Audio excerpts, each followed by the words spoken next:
of liberty in the fires of hope and prayer, with boundless faith in our destiny, we solemnly declare. Side by side we stand, islands of the blue Caribbean Sea, this our native land. We pledge our lives to thee.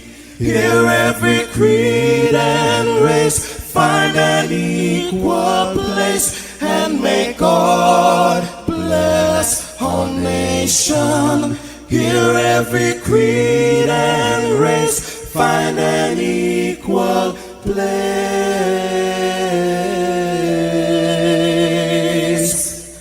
and may God bless our nation.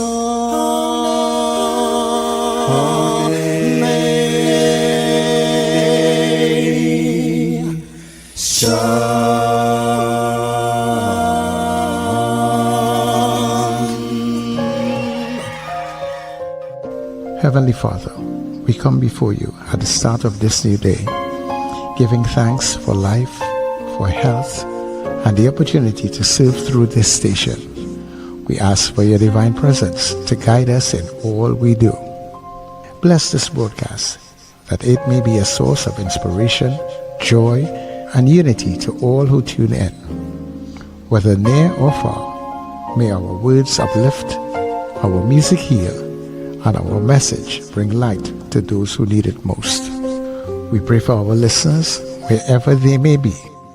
Grant them strength for the day ahead, peace in their hearts, and success in all they put their hands to. Cover those traveling with your protection, and those at home with your comfort and provision. Lord, may everything we do bring honor to you and be a blessing to others. Guide our steps, bless our efforts, and let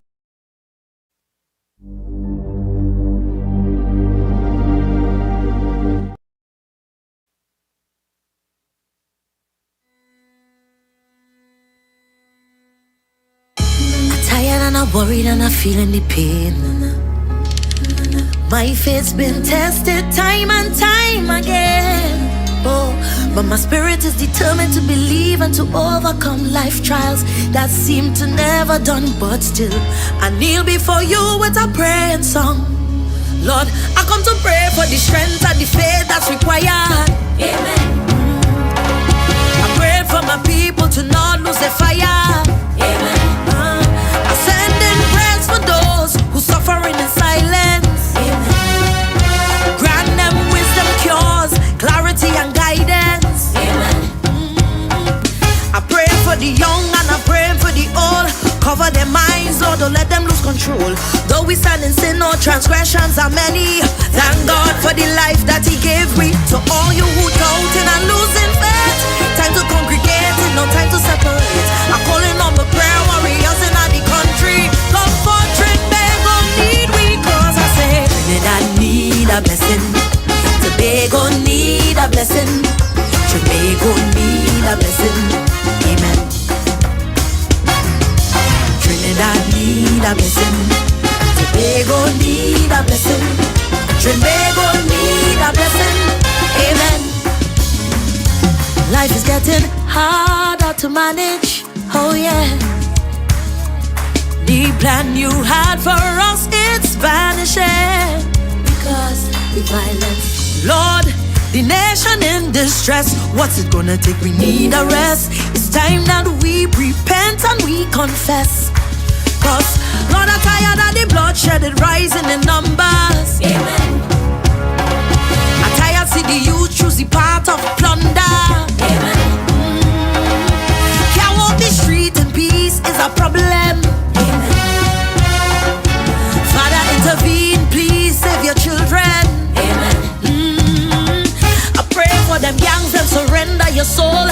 You know to the dumbs, but you're fully in control. To change up your mindset and clean up your community. Thank God for the life that He gave we. So all you who doubting and losing faith, time to congregate and no time to separate.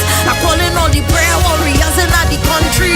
Come for Trinidad, need we, cause I say Trinidad need a blessing. Tobago need a blessing. Trinidad need a blessing. Amen. Trinidad need a blessing. Tobago need a blessing. Trinidad need a blessing. Amen. Deception is spreading, it's trending. Oh yeah. Greed and lies has surely shake we faith. Hearts gone cold, the wicked quoting well. Doubt in a place where hope should dwell. We all have to answer to you, so knees go bend. In the end, Lord, I pray for the leaders to lead with integrity. Amen. So my people could thrive and provide for the family. Amen. I really fed up on the racism, hate the division. Amen. We all have history here, don't matter your religion. Amen. I'm praying for all and false prophets to mislead your flock. Lord, open the eyes of the sheep that they mock. I pray in your strength and we in solidarity. Thank God for the life that He gave we. So all you who doubting and losing faith, time to congregate and no time to separate. I'm calling all the prayer warriors in the country. Come for Trinidad, need we, cause I say Trinidad need a blessing. Tobago need a blessing. Trinidad need a blessing. Amen. Trinidad need a blessing. Tobago need a blessing. Trinidad need a blessing. Amen. Trinidad need a blessing. Tobago need a blessing. Trinidad need a blessing. Amen. With you we walking through the fire. Amen. To make it we must stand together. Amen. To build safer communities. Amen. Enjoy the life that you give we. Amen. You are a feeling to behold. Amen. Guide all straying souls. Amen. Who God bless, no man curse. Speak it in the universe. I say, Lord bless protection around way. Amen. So the devil can't touch we. Amen. Remove evil mind and jealousy. Amen. Keep we away from that jumpy. Oh Lord, Lord bless protection around way. Wake up, So the devil can't touch it's the we. NETT Radio Remove breakfast evil show, mind and bringing you the jealousy. energy, music Keep and away from vibes that to jumpy. start your Oh day Lord, right. Lord bless protection around way. So the devil can't touch we. Remove evil mind and jealousy. Keep we away from that jumpy. Oh Lord, Lord bless protection around way. So the devil can't touch we. Well, believe it or not, that might be one relevant song. Keep we away. Trinidad need a blessing. Lord bless protection. Tobago, you need a blessing. But you know what? Can't touch we. Remove You made it through the night. So Trinidad and Tobago, neighbors in the Caribbean, and friends who are streaming all around the globe, So the devil can't touch we. Remove evil. you received your blessing. Keep we away from. Good morning, everybody, wherever you may be, different zones, time slots. Welcome to the beautiful, gorgeous Twin Island Republic of Trinidad and Tobago. There's never ever a dull moment here. Keep we away from that jumpy. Oh Lord, Lord bless protection around way. Beautiful Tuesday morning to you, so let me say much thanks to the Heavenly Father for bringing us together for another day. Keep we away from that jumpy. Oh Lord, Lord bless protection around way. All that we do, dear God, let it be a blessing unto you. People say, Charles, that is me. Keep we away from that jumpy. Oh Lord, Lord bless protection. Here with you, and of course, happy to be here with you in the land of the living. Can't touch we. As we welcome everybody to the Get Up and Go. Jealousy. Remember, this is your breakfast show. Oh Lord, Lord bless protection. Good morning. Good morning. Get up, get up. It's the time to start the day. The breakfast show is here. We bring in the soca way. Yeah, yeah, yeah, yeah, yeah, yeah, yeah. Yeah, yeah, yeah, yeah, yeah, yeah, yeah. Wake up, it's a brand new dawn. The breakfast show got the vibes turned on. From Maracas Bay to the Savannah line. Let's start the day in Caribbean prime. Oh, oh,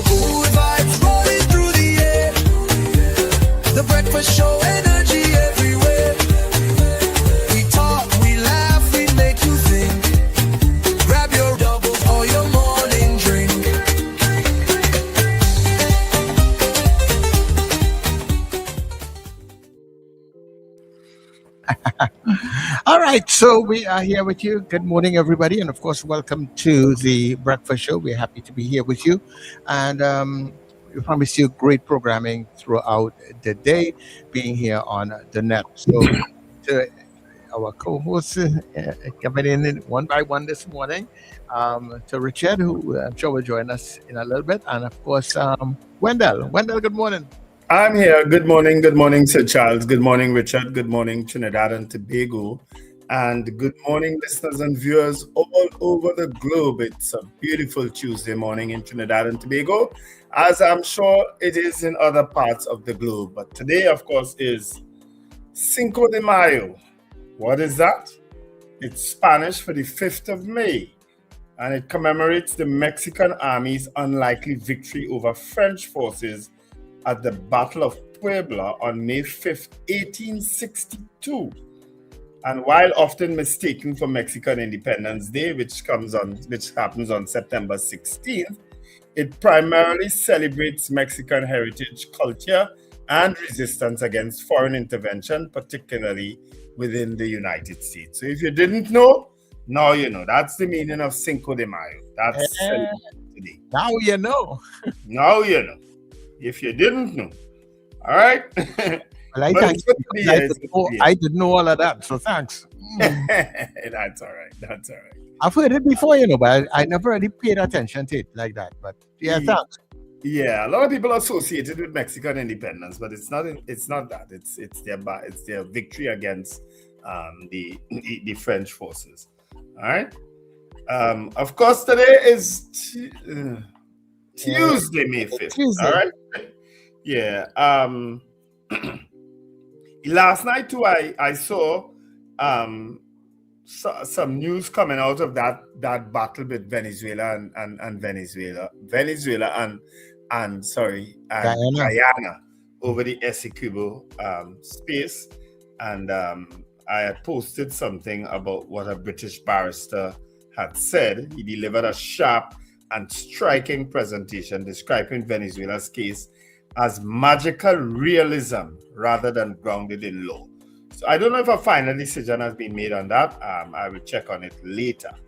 All right, but of course my eyes are still affected, so you have to forgive me for being off camera.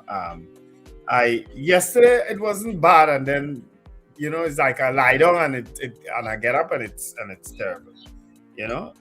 So my apologies. I went to sleep. I went to my bed just before 9 last night. And I swear I slept the whole night. I woke up and I said, oh gosh, it's time for radio.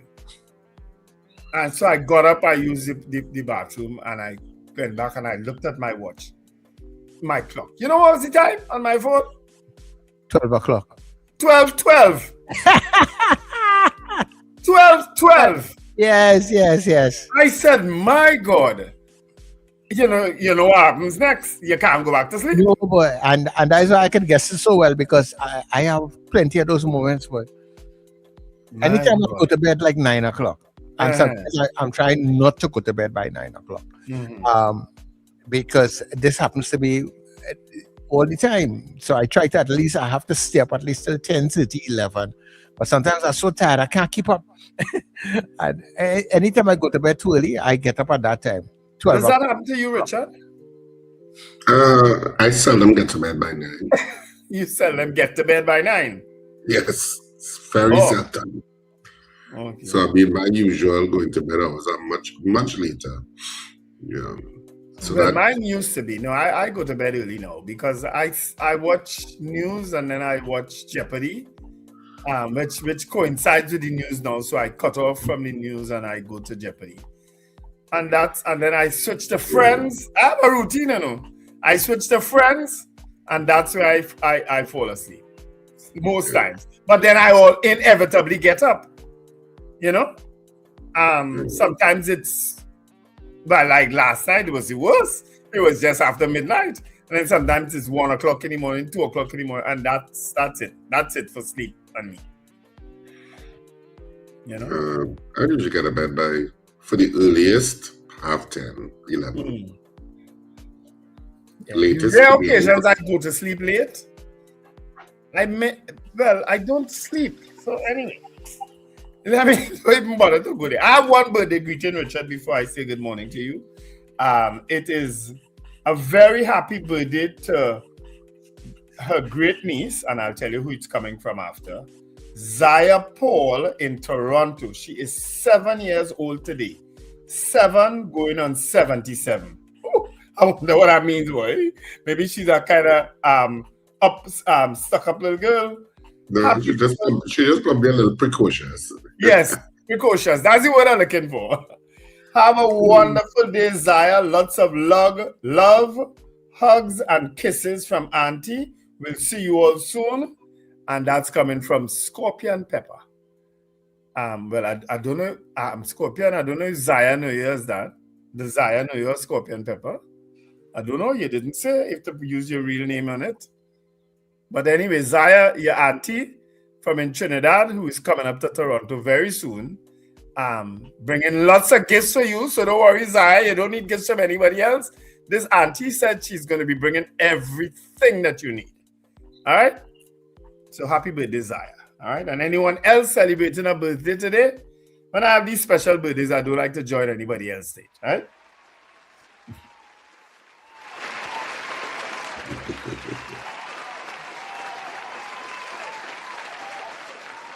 Happy birthday, everyone. All right.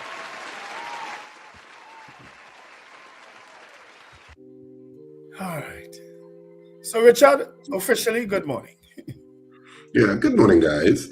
And good morning to all of the people in the stream already this morning. Whether you're watching us or listening to us, we know you have a choice, and thanks for joining us this morning, coming to you live out of Trinidad and Tobago, the breakfast show.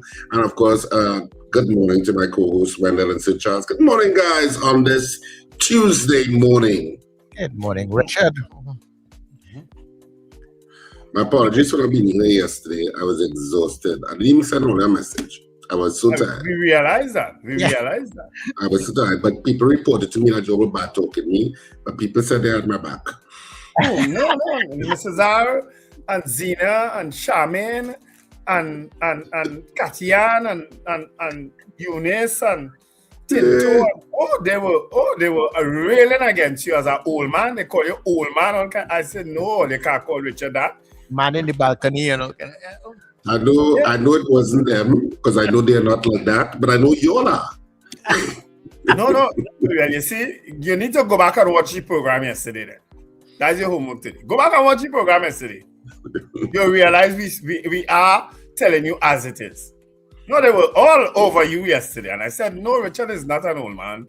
He's not tired. He's not washed up. You know, he's all right.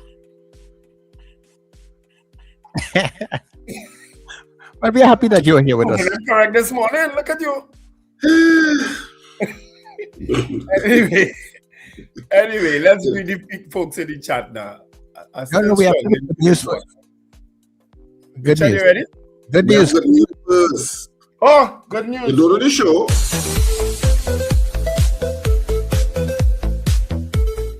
Today, you did not make a smart choice. So, you hurt my feelings by not going outside. So that's why I didn't want to make this a smart choice. You know, earlier, I couldn't go outside, so I was still a little sad. Yeah. But that was a consequence. But after I was a little sad, I was a little bit upset. More than a little. More than a little upset? Mm-hmm. Yeah. We all get upset sometimes. Yeah. We don't get what we want all the time. Mama also don't. Papa also don't. But it's hard for babies to do that. They're still babies. They don't understand they have to not do that. You know, earlier, baby dropped the plate and Papa got angry at her, and I told Papa to make this. I told Papa to stop breathe slow and make a small choice for Papa. And then did he do it? Yeah, but earlier I chose to be a tiny bit mad, but after a while I was okay. You were okay? Mm-hmm. Life is like that. We get upset, we get mad, we cry. That's emotions, Mama. That's emotions, I know. And then we feel better after we cry. Yep. You do, even when you're upset or angry. Mm-hmm. Always different kinds of feelings. Even though when you're scared. Mm-hmm. That's another emotion. Yeah, a different kind of emotion. Mm-hmm. No, I was wrong. Today, I had all them do my emotions. Yeah, Yeah, it is today. that's okay. But it means We're learning. even though when I was that mad, you still love me that so much. Of course. Always. Yeah, I love you too.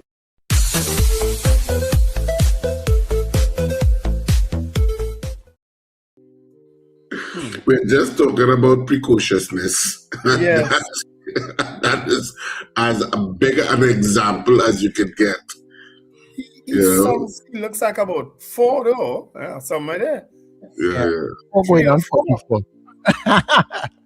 Wow. Yeah. Having a That nice is an emotional video. Mm. Yeah.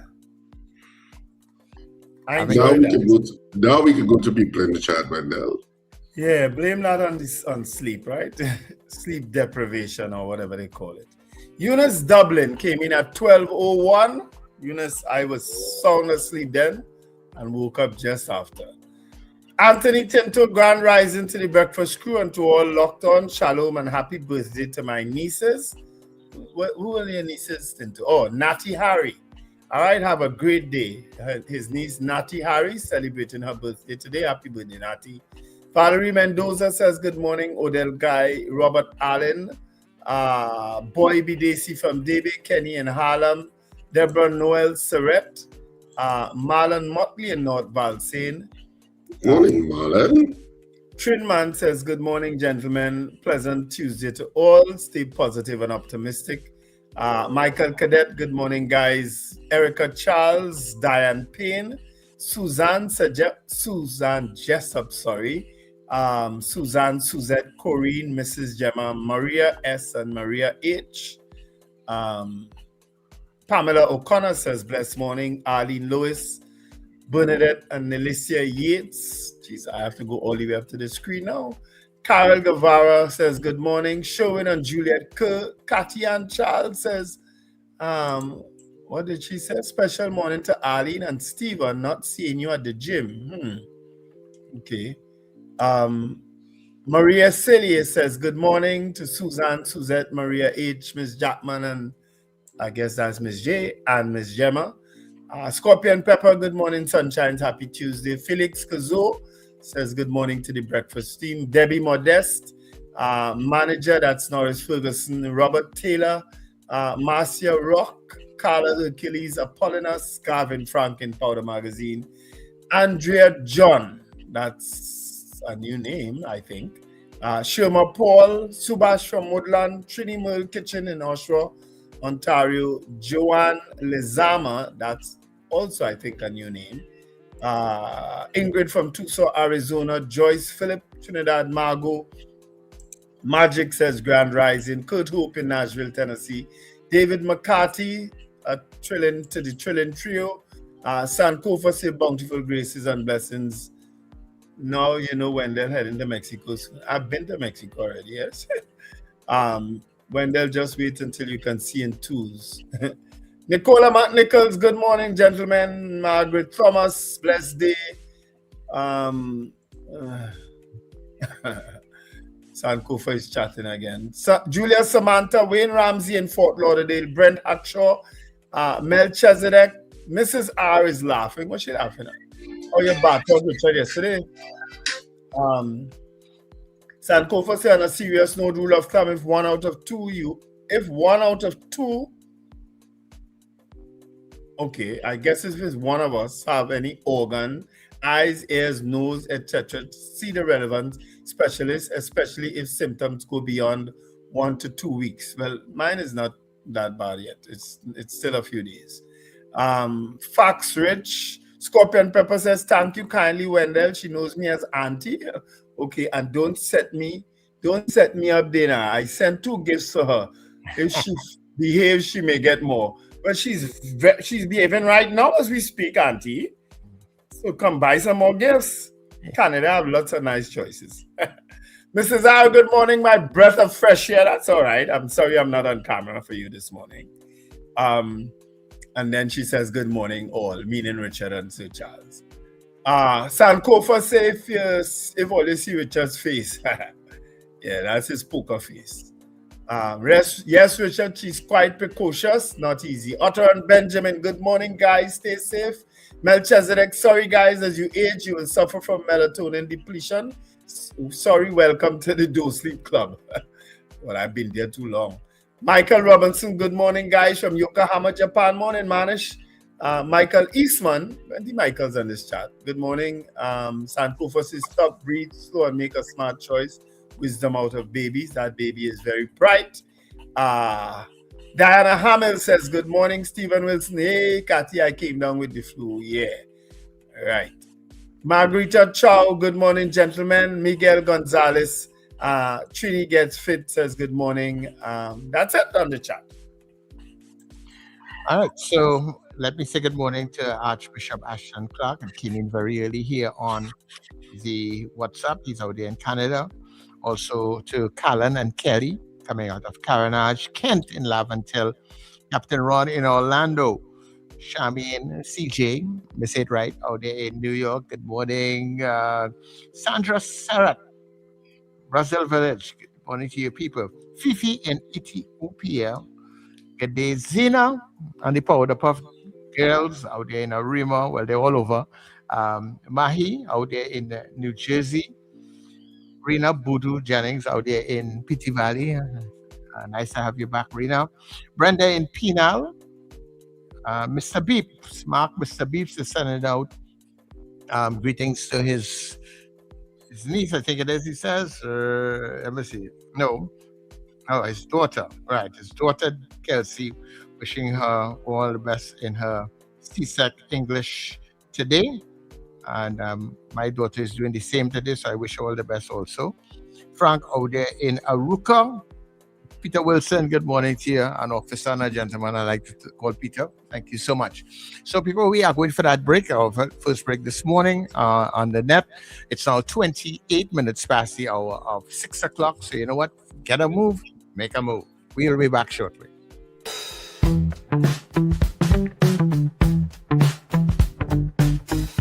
S&H Rumbox, 137 Western Main Road, St. James, for all your retail and wholesale needs for alcohol and non-alcoholic beverages.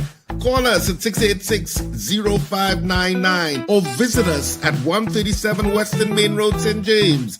S&H Rumbox, drinking out of the box.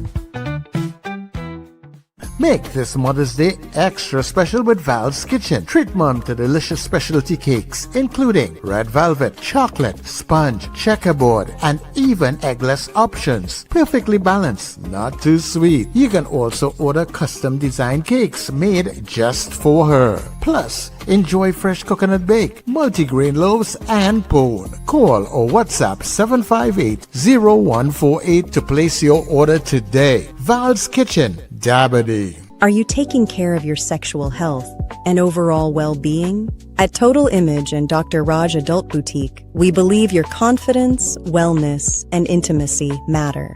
Visit us at our convenient locations: 10 Carmody Street, St. Augustine, Edinburgh, Chaguanas, Shops of Daybay, 95 Circular Road, Vistabella, Docks Ranch Light Pole 51, SS Aaron Road, Penal, and Metro Hotel, Suite 1, Number 2 Knoll Street North, Couva. From relaxing massage services to professional guidance on sexual wellness, we are here to support you every step of the way. Consult with renowned sexologist, Dr. Raj Ramnanan, for expert advice tailored to your needs. Take the first step toward a healthier, more confident you. Call 285-9739 or 645-4543 to book your appointment today. Total Image and Dr. Raj Adult Boutique, where wellness meets confidence. Mother's Day is almost here, and the perfect gift is waiting for you at Scent Trail and Lavish Accessories in Duncan Village, San Fernando, right near the gas station. This year, treat mom to something thoughtful, elegant, and beautifully put together. Their curated Mother's Day gift boxes are designed to make her feel truly special.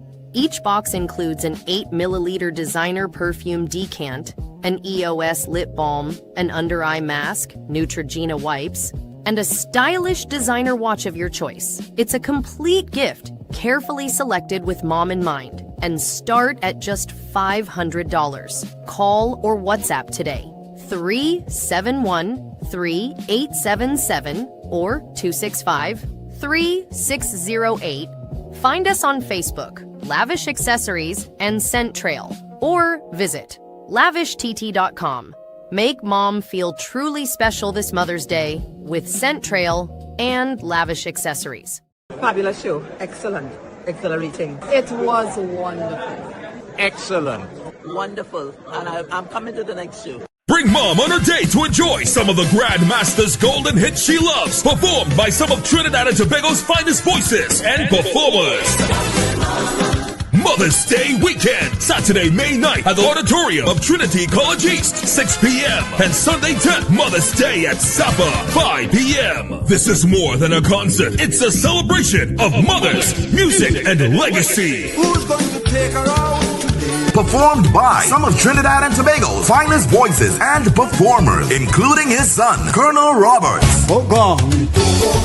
Plus more. Your MC is Mama's Boy, Sonny Bling. Backing band, Vince Rivers and the Soca Unit. Tickets $250 and $300 if stocks last. For more info, call 491-1802. The Lord Kitchener's Legacy. Mother's Day weekend. St. Teresa Preschool presents their fundraising boat ride, Dancing Under the Moonlight, on Saturday, the 23rd of May, 2026. It's a collaboration of colors on board the Island Royalty. Bring your own coolers. Boarding time, 11 p.m. Sailing, 12 midnight. Music by DJ Chaotic from Sweet 100 FM. Kryptonite Sounds with Mr. Flavor of NETT Radio TT. Dress code, elegantly casual. Gorgeous ladies wear blue. Handsome gentlemen wear pink. Admission, early bird tickets $200. Regular $250. No oversized cooler. For more information, call 375-6527-719-3379. Dancing Under the Moonlight aboard the Island Royalty.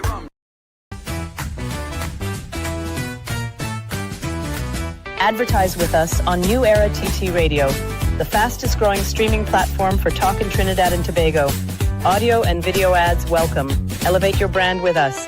Connect with us at newerattradio@yahoo.com or call us at 299-5156.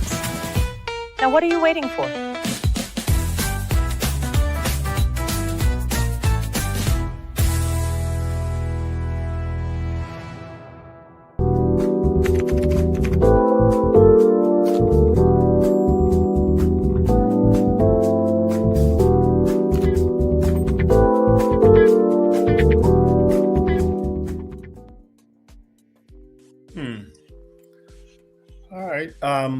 Where is St. Teresa's preschool though? I've never heard of St. Teresa's preschool. They are in Ranguez. Oh, that boat ride look interesting. Yeah. Yeah, it does.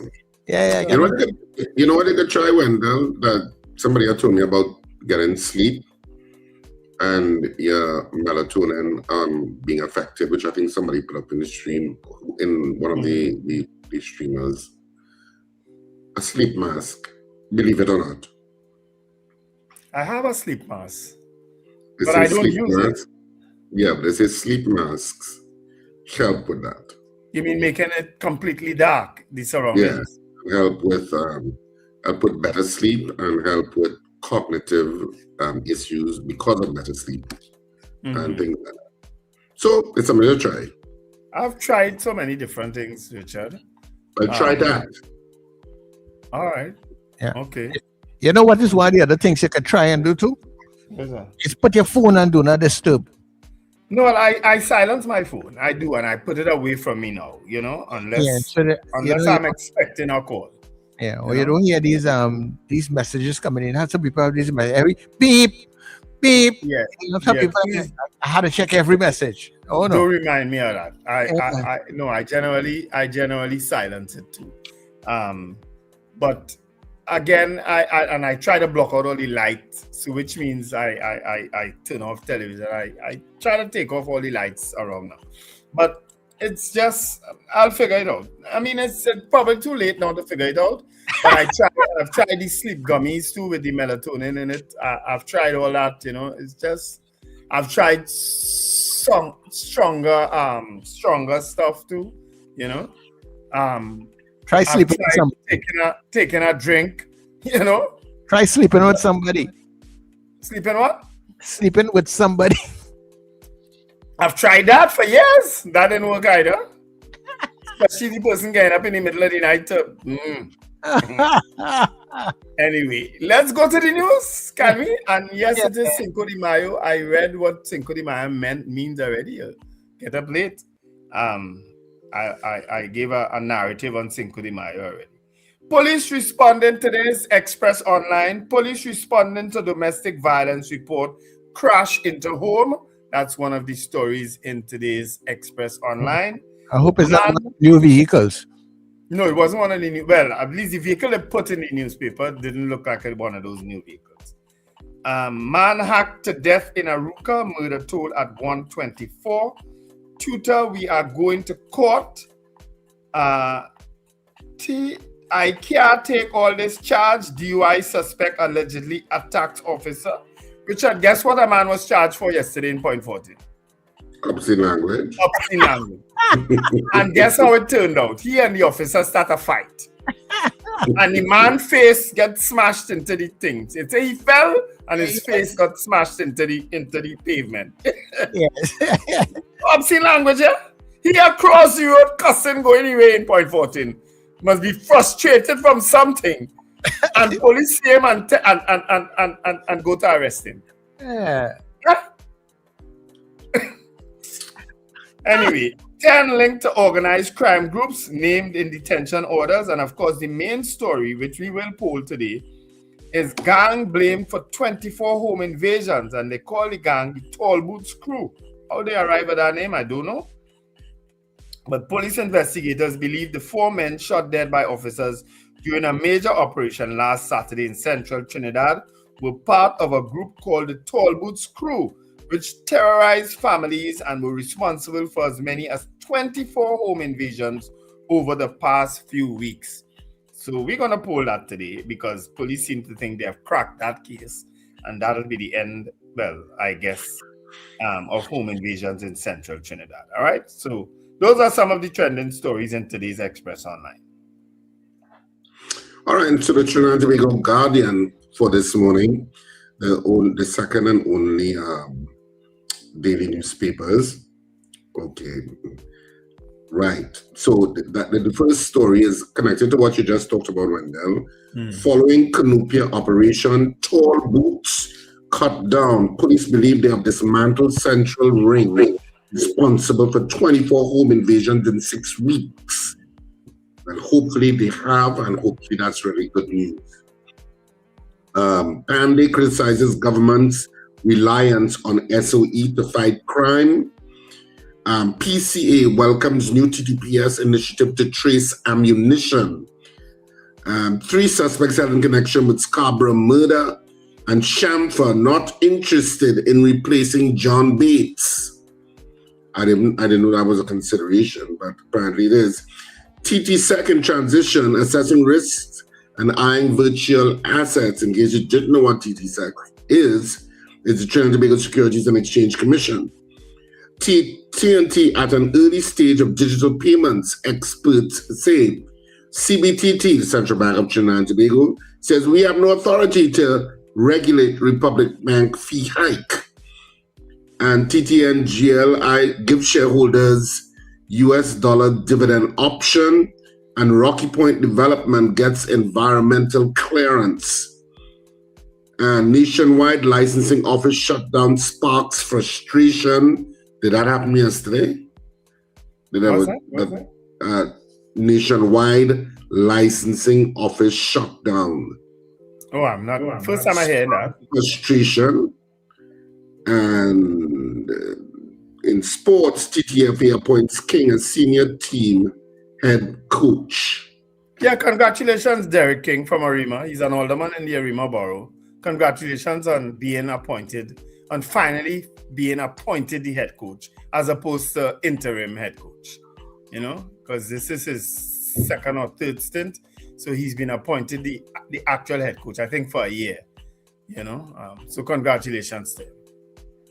I'll remind you. That is the same job that Dwight York was doing the other day. The very same job. Oh. Yeah, by John ever get his money. Sorry? People don't stay in that job for too long in this country. Well, the longest. Well, I suppose they link it to performance and how far you're getting the team in terms of international competitions. I think that's the benchmark they use. Yeah. Wendell, did Dwight York ever get his money? I don't know, you know. I know he had claimed that he was owed X amount of while. Yeah, I'm not sure how that worked out for him. I know where the money coming from. I don't know. I really don't. I'm not a big follower of football, of course. I think everybody know that by now, right? I'm not a big follower of football, you know. But all right. I just wanted to thank all the people who came out to the Central Bank Auditorium over the weekend.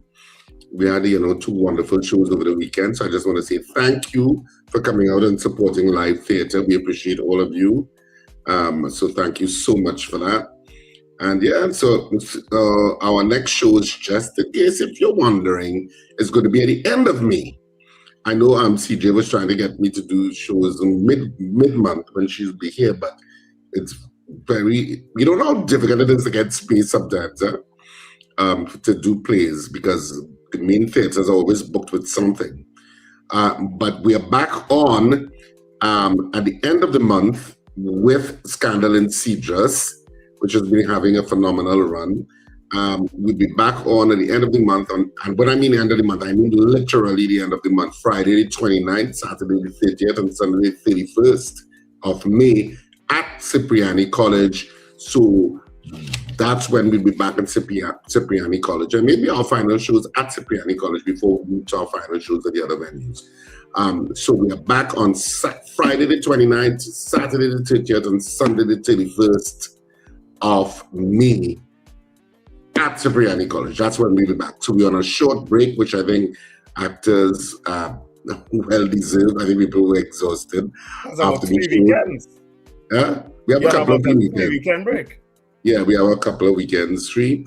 So looking forward to that. The rest, a little bit of rest, because it really is. I mean, we enjoy what we do, but it can get pretty exhausting, as I told you all yesterday. So but having fun, and we had really good audiences on Saturday and Sunday at Central Bank Auditorium. So thank you to all of the people who came out. Everybody, I mean. I'm sitting here hearing voices, and I'm hearing Richard's voice. I'm sitting here on doing this and hearing voices, and I'm saying, why am I hearing Richard's voice? It's only to realize my television is on it's on very low. I thought I had muted it, but it's very low. And I hear your voice. So you thought in your house. I started looking around. I said, well, what is this? I don't know where Richard coming from. Oh, Lord. Anyway, Caroline Cupid, I'm reading your message. Let me struggle to read it. There's a simple biological method of ensuring a lengthy sleep. It's a bit X-rated, but quite easy to figure it out. Caroline Cupid, I tried that for years. That'll work. As a matter of fact, that energizes me. I know up and ready to do all kind of crazy things again. That'll work. I don't know what you all roll over and sleep. smoke a I cigarette. don't know what you're talking about. What are you talking I'm not about? one. Charles And he talking says a about. bit X-rated, so it's easy to figure it out. Figure it out now. I don't know. You want Sir Charles talking about? I don't know. It's kind of like you could say. Maybe you might have been doing it the wrong way. That's why you ain't getting sleep. No, I was doing it the absolute right way. Trust me. I was doing it the absolute right way. Maybe Callan has a different method. I don't know. No, that energizes me. So, anyway, folks, those are all our questions. Right. What next? Did you know? What do we have for Did You Know?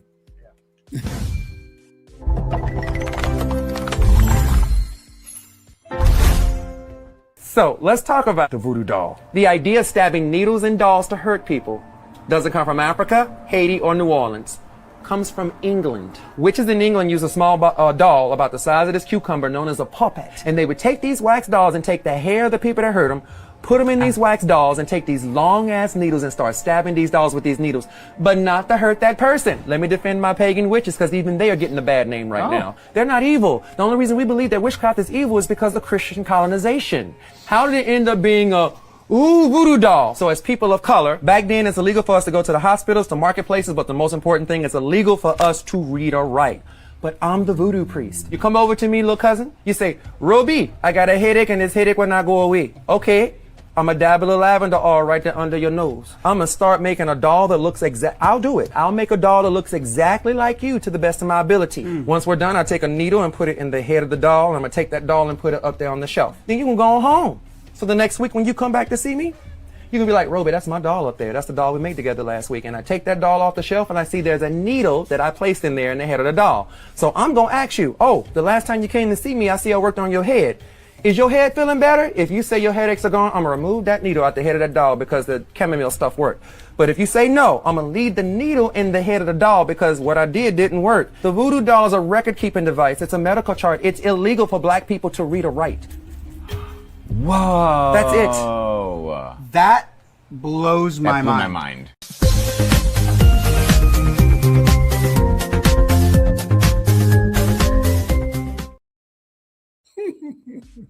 That I did not know.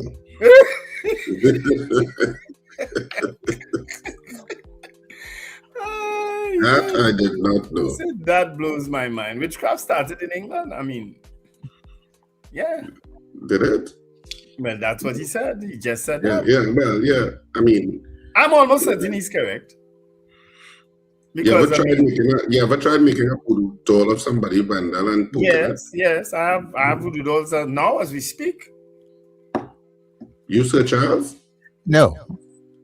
Sir Charles, stop lying. If I ever you make dolls and you poke them. No, I have not. I have never done that sort of stuff. It don't have to be an actual doll, you know that, right, Sir Charles? Enlighten me, please. Enlighten me, please.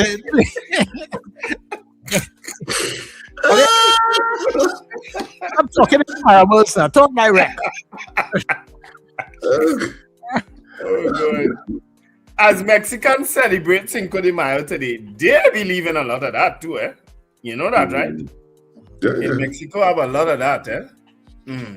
Well, all countries have their own, rituals. Mm-hmm. And, in Trinidad, we have plenty that we do. They say, don't put your bag on the ground, but you wouldn't see money. What? Yeah. Don't put your bag on the ground, you wouldn't see money? Mm-hmm. Okay, I never heard that one. Yeah, that's one. I know about not doing business. Some people don't believe in doing business after 6 p.m. Yeah, that's one too. They mustn't touch money after 6 p.m. I know about let somebody hand in your money. Don't let them hand it to you directly. Let them put it down. Yeah. You see that custom? That's the custom in Japan. Yeah. I'll put my camera for this so you could see what. I managed, bear me out, but everywhere I went in Japan, they had a little dish, a little bowl, and they put it there, and you put the money in that, and then they'll put back your change in that bowl too and hand it to you, or your receipt. that most of the places I went, well, almost all the places I went in Japan where we actually use cash, because I mean, a lot of these places is cards, right? That was the custom. They never touch the money. Yeah. They put it in a bowl. You have to put your money in a bowl, and then they put the change back in a bowl and hand it to you. Mm-hmm. Yeah, you know, I didn't think of that. Yeah, that's one here too, that don't hand people money. Don't take money directly from somebody, let them put it down. That you will always be taking money. Another one is pepper. Well, I have to wait. You see what I just said there? All else they will always taking money. Now I know why some people always coming to me for money. Mm-hmm. Because I hand it to them in their hand. Yeah, that's what they say. I don't know other people know that, but that's what they say. And I think they say the same kind of thing with pepper too. No, I know about pepper. That you don't pass pepper to somebody because you'll be always angry with the person. Yeah, you'll get bad blood between you two. Well, my slick and wicked partner. You know what? Lunchtime here, I get away from that. Your pepper? No, he telling me like the fridge is located. So pass the pepper sauce there first. I pick it up, like one hand in it. Man, I want to take the pepper and I put it back in the fridge. Yes, I say, no, rest it down. He looked like somebody who will believe in them kind of thing. Eh? I don't know why. He looked like he's walking the door backwards. You know, you're supposed to walk in the door backwards too after midnight, right? Yeah, but whatever spirits follow you home will not come in your house, right? Yeah, I've heard that too. I've never done it though, because I figure all spirits follow me friendly.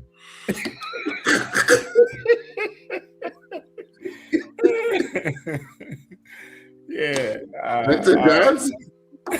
I suppose. And don't sweep out your front door. You've heard that one too, right? When you sweep in your house, don't ever sweep out of your front door. You ever heard that one too? No. Yes. They say always gather the stuff there. Don't sweep out your front door. Yeah. Gather the stuff and scoop it up. Don't sweep it out. Some people do it in business too, you know? Mm-hmm. Yeah. I know they used to say you put 99 grains of rice outside your front door. 99 so that Sukiya can't come in, because to come in, Sukiya need to count to 100. And will only get to 99, so they cannot enter. Oh. Well, I never heard that one either. I know about salt for Sukiya. Mm-hmm. Yeah, that says salt. 99 grains of rice. Well, look how so many people on this chat going and get the 99 grains of rice. Rice this morning. Wow. I saw a video there with a lady somewhere. Looked like Parliament or one place. Pelting salt behind a man. Go from here. Yes, I saw that. Go from here. Get away from here, you demon. Yeah, she bring the salt. And like she have salt back up in the inside. Somebody go and get the next container and bring it for the lady. You know, salt in the mantle. Yeah. Look how we just start programs we should be doing on a Friday or on a Tuesday. Exactly. I was just thinking that. All right, let's go back to regular programming. We'll do a program like this one of these one day, maybe Friday, and we could talk about customs and traditions. This is the BTD program. We think it go anyway, any day. Yeah, true. That's true, Sir Charles. Yeah. This program has no set rule, no set rule, road to follow. It can be very hard, it can be very light, you know. That's cool. Yeah. Roll with the flow. All right. Anyhow, so we're going to have a poll time and we open the lines to take your call. So when they'll set the trend for the poll. And then this poll, of course, is this story about the invasions. Hello? Tall boots. So apparently tall boots in central Trinidad. I don't know if that's a person or if that's a group name. No, that's a name. Right. So it says, police investigations believe the 4 men shot dead by officers during a major operation last Saturday in central Trinidad were part of a group called the Tall Boots Crew, which terrorized families and were responsible for as many as 24 home invasions over the past few weeks. Police said yesterday they had identified 3 of the deceased suspects as Michael Giuseppe of Waterhole Cocorite, Davion Giuseppe of Lee Trace, North Cunupia, and Kevin John. The identity of the fourth man killed has not yet been confirmed, and police in a release called on his relatives to step forward and claim his body.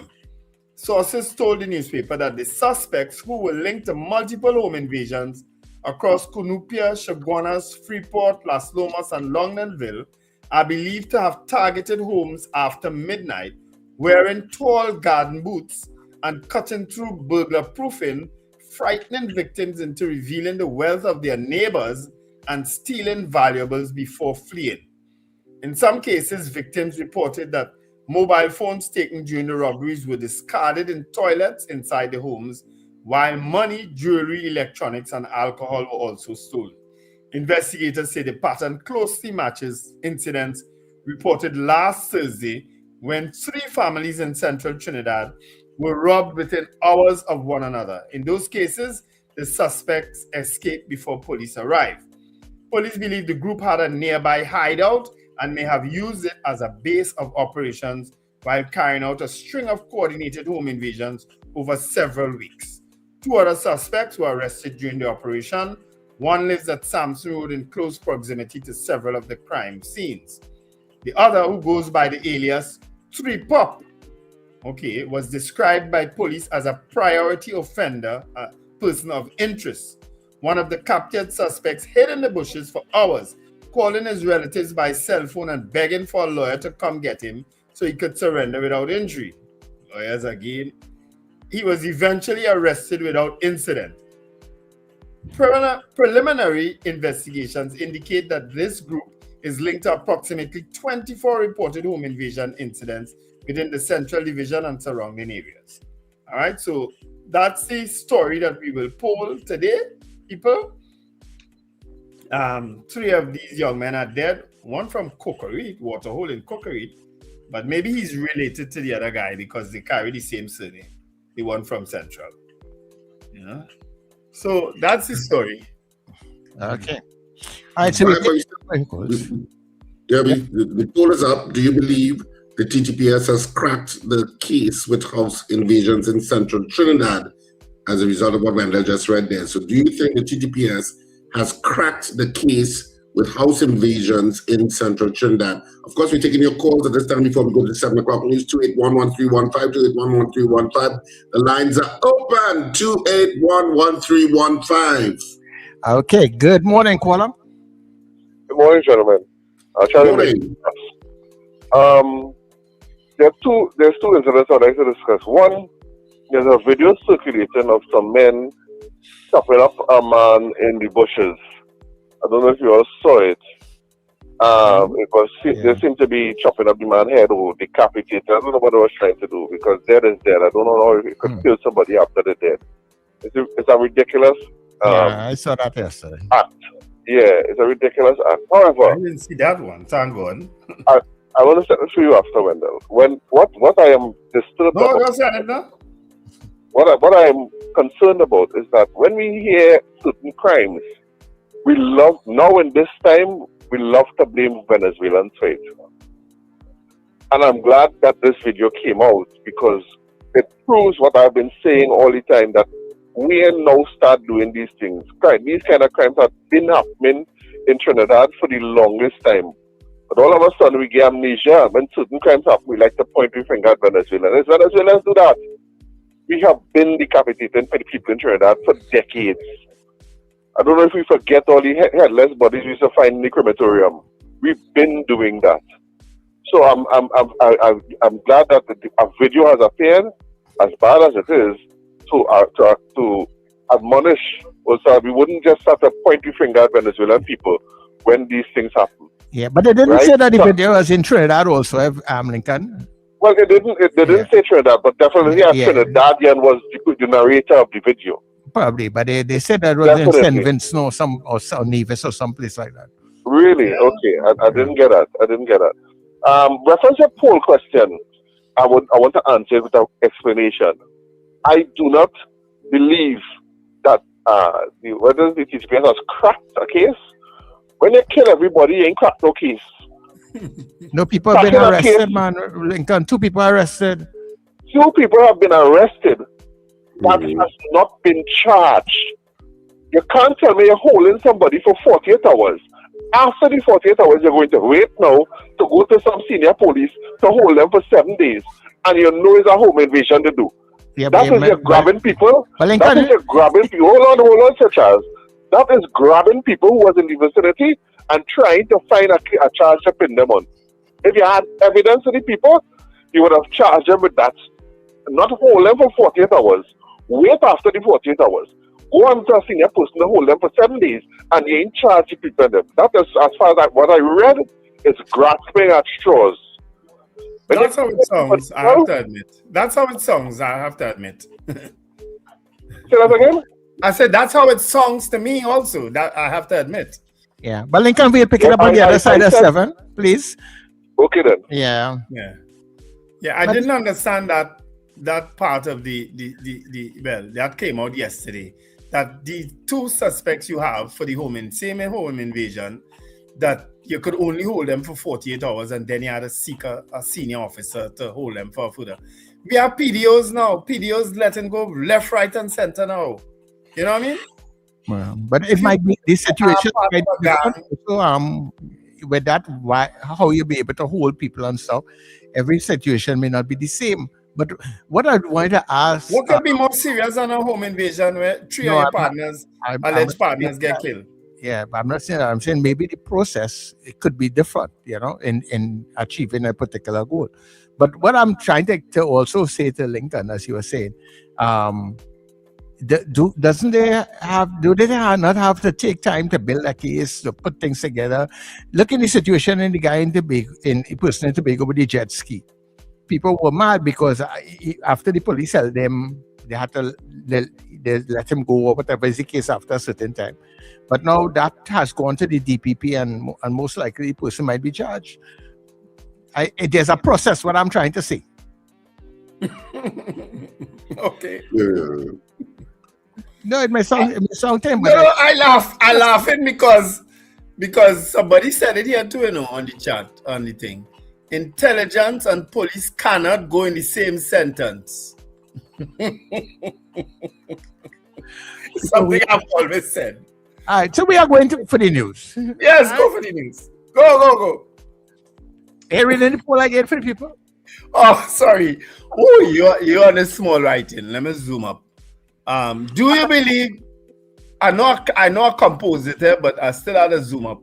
Do you believe the TTPS has cracked the case with house invasions in central Trinidad? That's our poll today. 1 is yes, 2 is no. All right. 1 is if you believe they have cracked that case, say vote 1 or yes.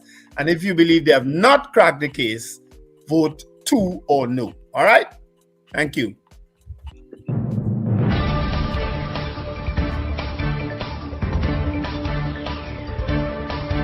The news you need, the clarity you deserve. Local, regional, global. This is NETT Radio News Now. This is News Now for Tuesday, the 5th of May, on New Era TT Radio, NETT Radio, and Gael Caribbean TV. I am Derek McMillan. Thank you for joining us. The Trinidad and Tobago Police Service says a coordinated multi-agency operation has disrupted a group known as the Tall Boots Crew, believed to be behind a string of home invasions across central Trinidad. Police say the group operated in Cunupia, Las Lomas, Chaguanas, Freeport, and Longdenville, and is linked to about 24 reported break-ins in recent weeks. During the exercise on May 2nd, officers arrested 2 suspects, while 4 others were killed in separate confrontations with police. The deceased have been identified as Mikhail Giuseppe, Davion Giuseppe, Kevin John, and another unidentified man. Police say investigations are ongoing and at a sensitive stage, with more details expected as the probe continues. The Trinidad and Tobago Unified Teachers Association says it is preparing to take legal action over outstanding back pay owed to teachers. President Crystal Ash made the announcement during his May Day address, saying the union will do what is necessary for its members. The move comes after delays in back pay, despite teachers receiving their salary increases earlier this year.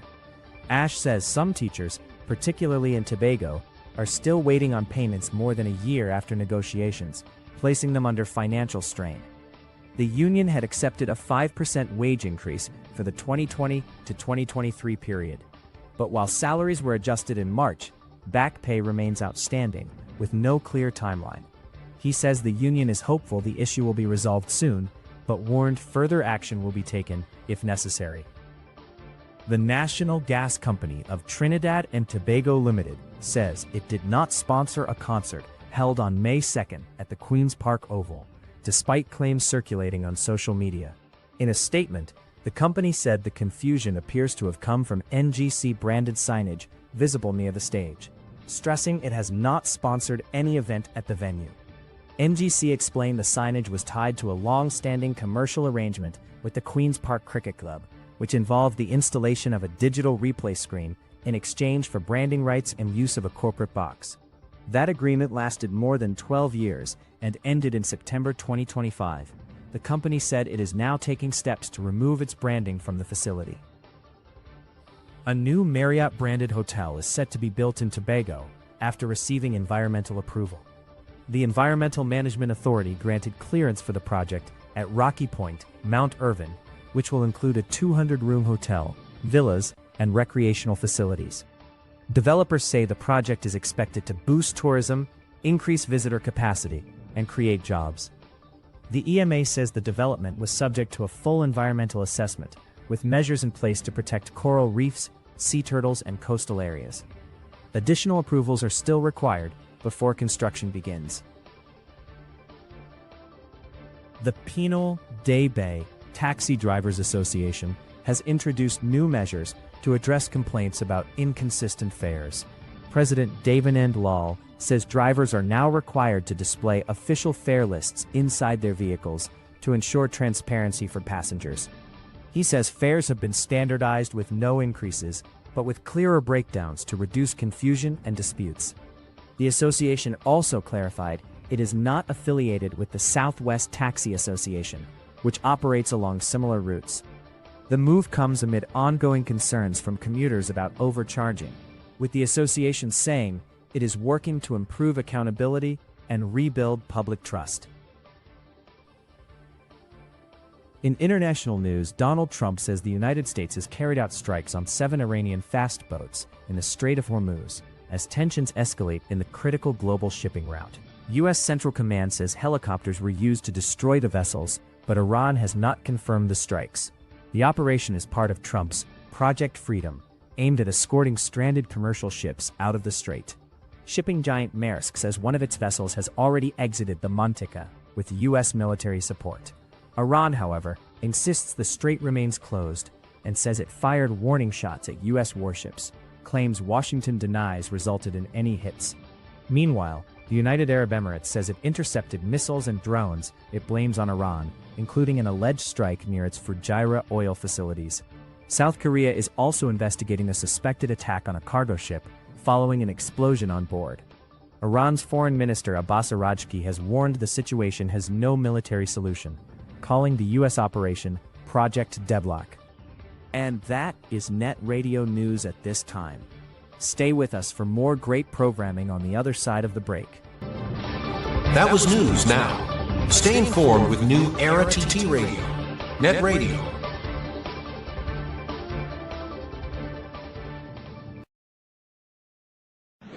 Your mid-morning just got better.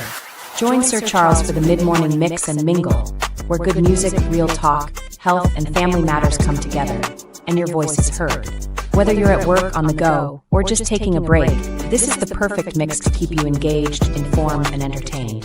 The mid-morning mix and mingle, weekdays, 9 a.m. to 12 noon on New Era TT Radio, NETT Radio. Fresh energy. This is the NETT Radio Breakfast Show.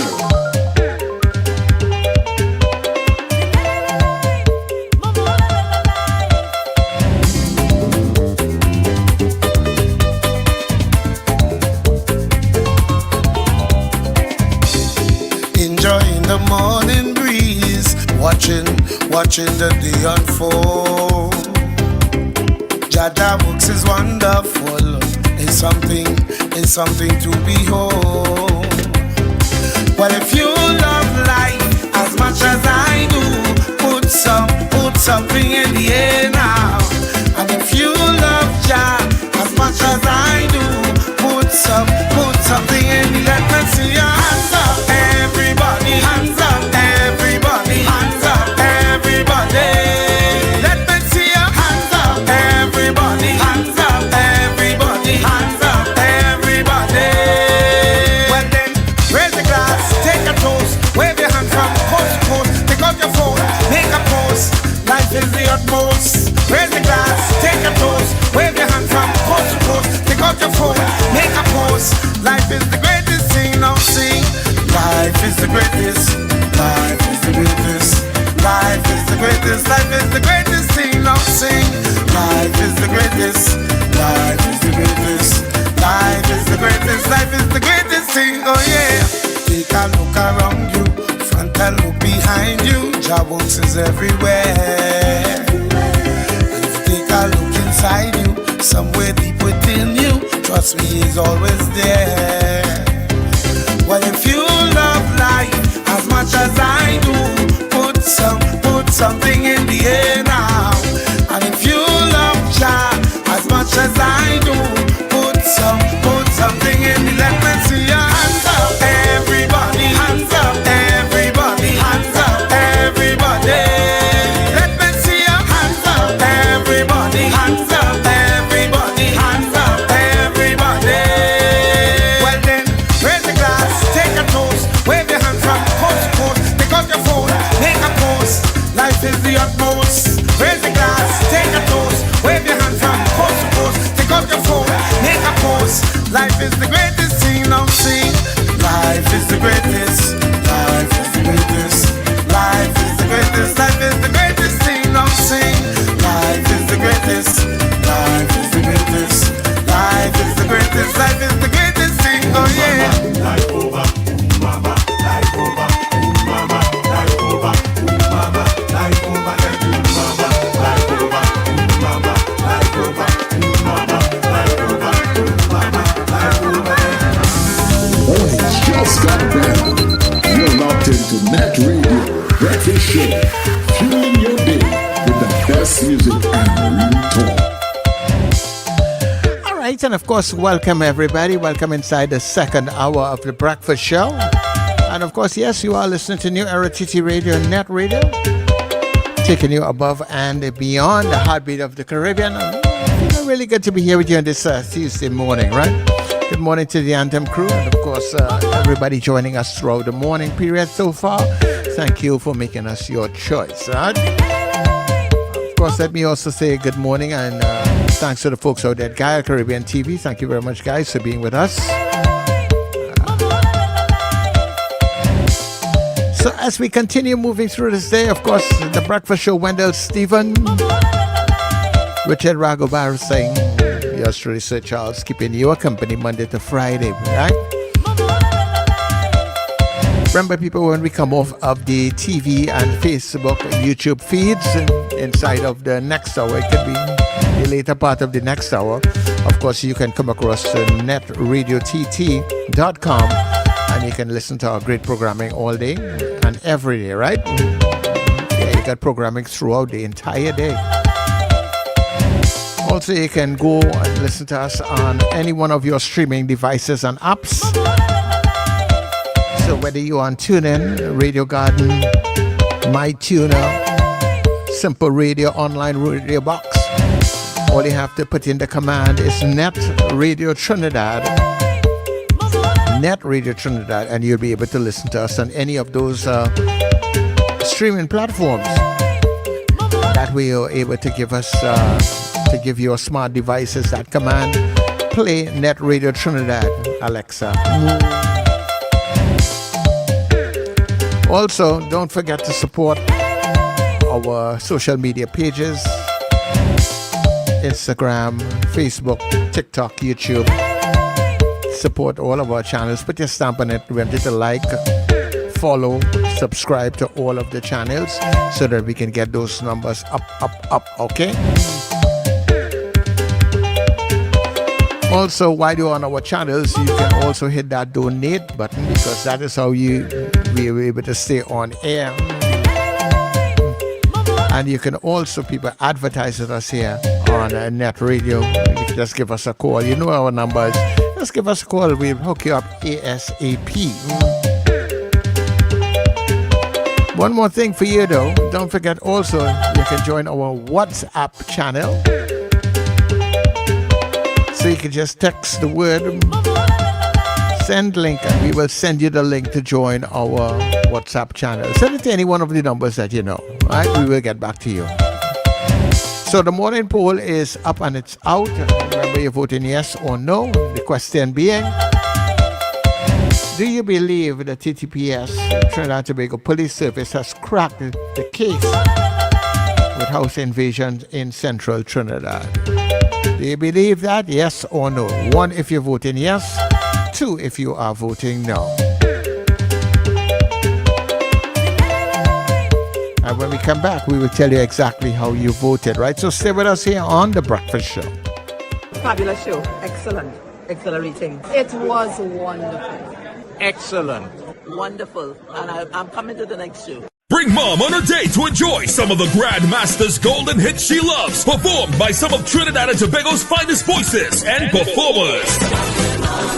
Mother's Day weekend, Saturday, May 9th at the auditorium of Trinity College East, 6 p.m. and Sunday 10th, Mother's Day at Sapa, 5 p.m. This is more than a concert. It's a celebration of mothers, music, and legacy. Who's going to take her out? Performed by some of Trinidad and Tobago's finest voices and performers, including his son, Colonel Roberts.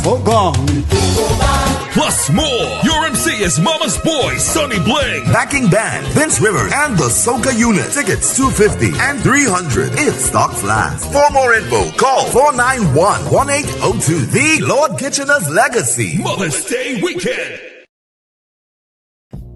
Mother's Day is almost here, and the perfect gift is waiting for you at Scent Trail and Lavish Accessories in Duncan Village, San Fernando, right near the gas station. This year, treat mom to something thoughtful, elegant, and beautifully put together. Their curated Mother's Day gift boxes are designed to make her feel truly special. Each box includes an 8-milliliter designer perfume decant, an EOS lip balm, an under-eye mask, Neutrogena wipes, and a stylish designer watch of your choice. It's a complete gift, carefully selected with mom in mind, and start at just $500. Call or WhatsApp today, 371-3877 or 265-3608. Find us on Facebook, Lavish Accessories and Scent Trail, or visit lavishtt.com.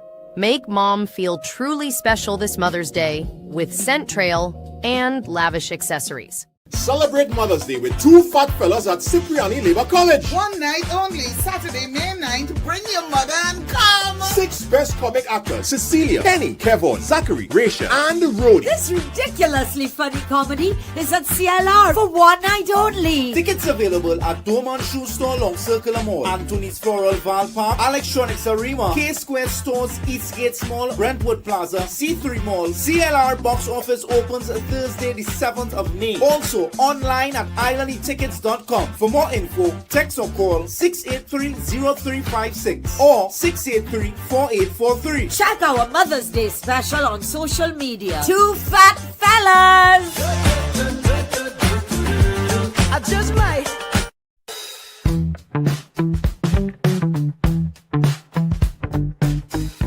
S&H Rumbox, 137 Western Main Road, St. James, for all your retail and wholesale needs for alcohol and non-alcoholic beverages. Call us at 686-0599 or visit us at 137 Western Main Road, St. James. S&H Rumbox, drinking out of the box. Make this Mother's Day extra special with Val's Kitchen. Treat mom to delicious specialty cakes, including red velvet, chocolate, sponge, checkerboard, and even eggless options. Perfectly balanced, not too sweet. You can also order custom designed cakes made just for her. Plus, enjoy fresh coconut bake, multigrain loaves, and pone. Call or WhatsApp 758-0148 to place your order today. Val's Kitchen, Dabadee. Did you know you can start your own travel business for just $200 US? Start earning extra income today while doing something you love. Whether you enjoy traveling, want to travel more, or you've always dreamed of owning your own business, this could be your opportunity. With B&R Global Travel, you can earn between 70 to 80% commission on every booking.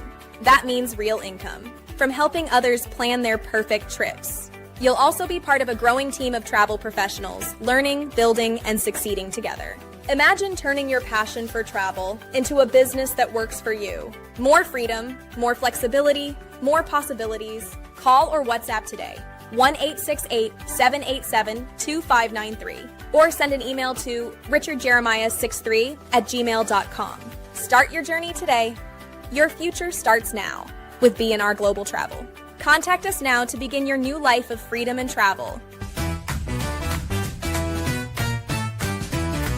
Advertise with us on New Era TT Radio, the fastest growing streaming platform for talk in Trinidad and Tobago. Audio and video ads welcome. Elevate your brand with us. Connect with us at newerattradio@yahoo.com or call us at 299-5156. Now what are you waiting for?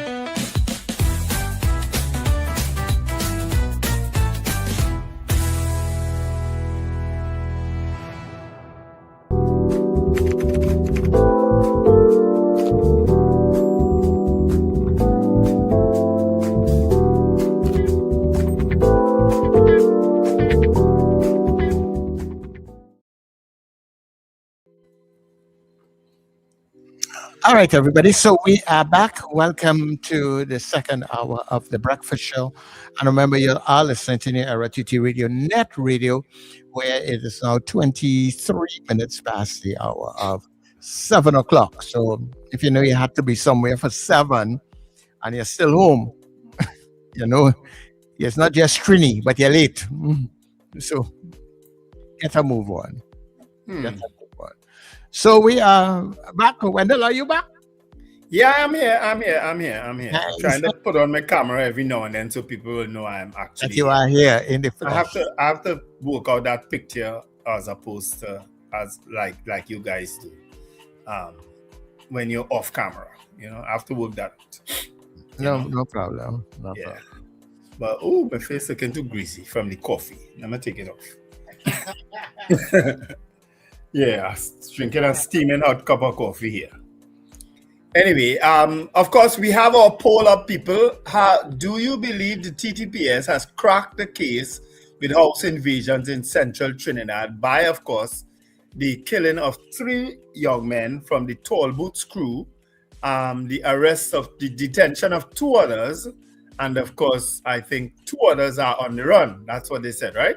No, actually, it's 4 dead. 1 has not been identified. So 3 have been identified. So that's 4 dead, 2 detained, and 2 on the run. 2 on the run. 8.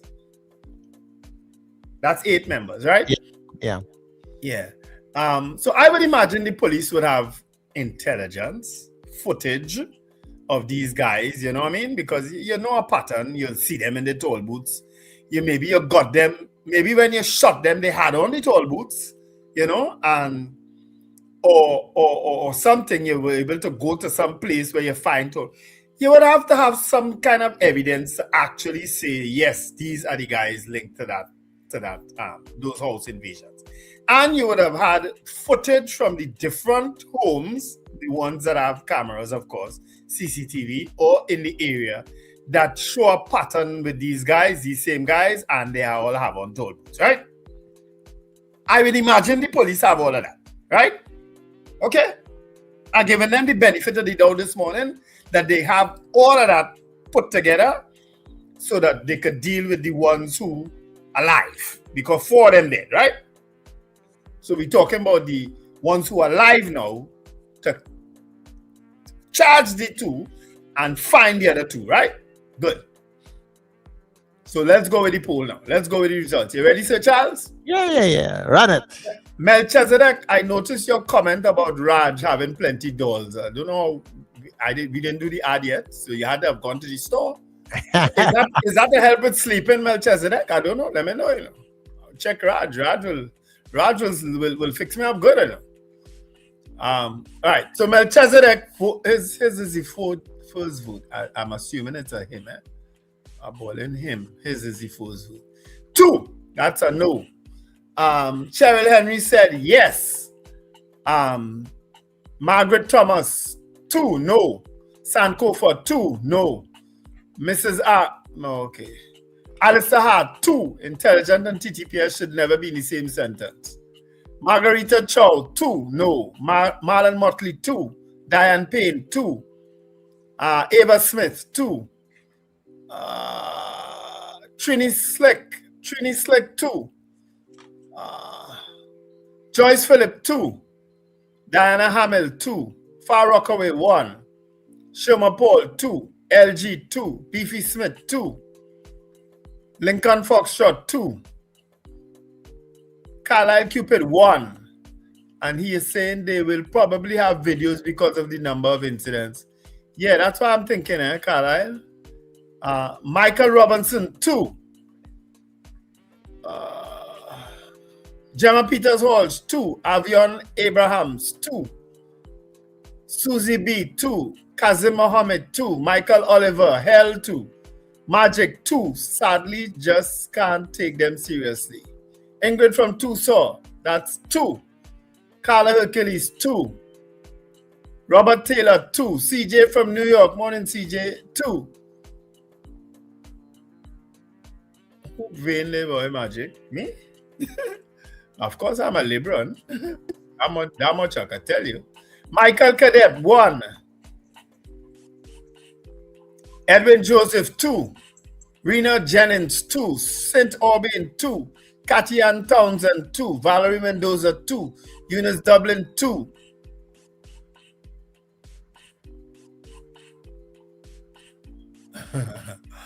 And those are the votes that I have.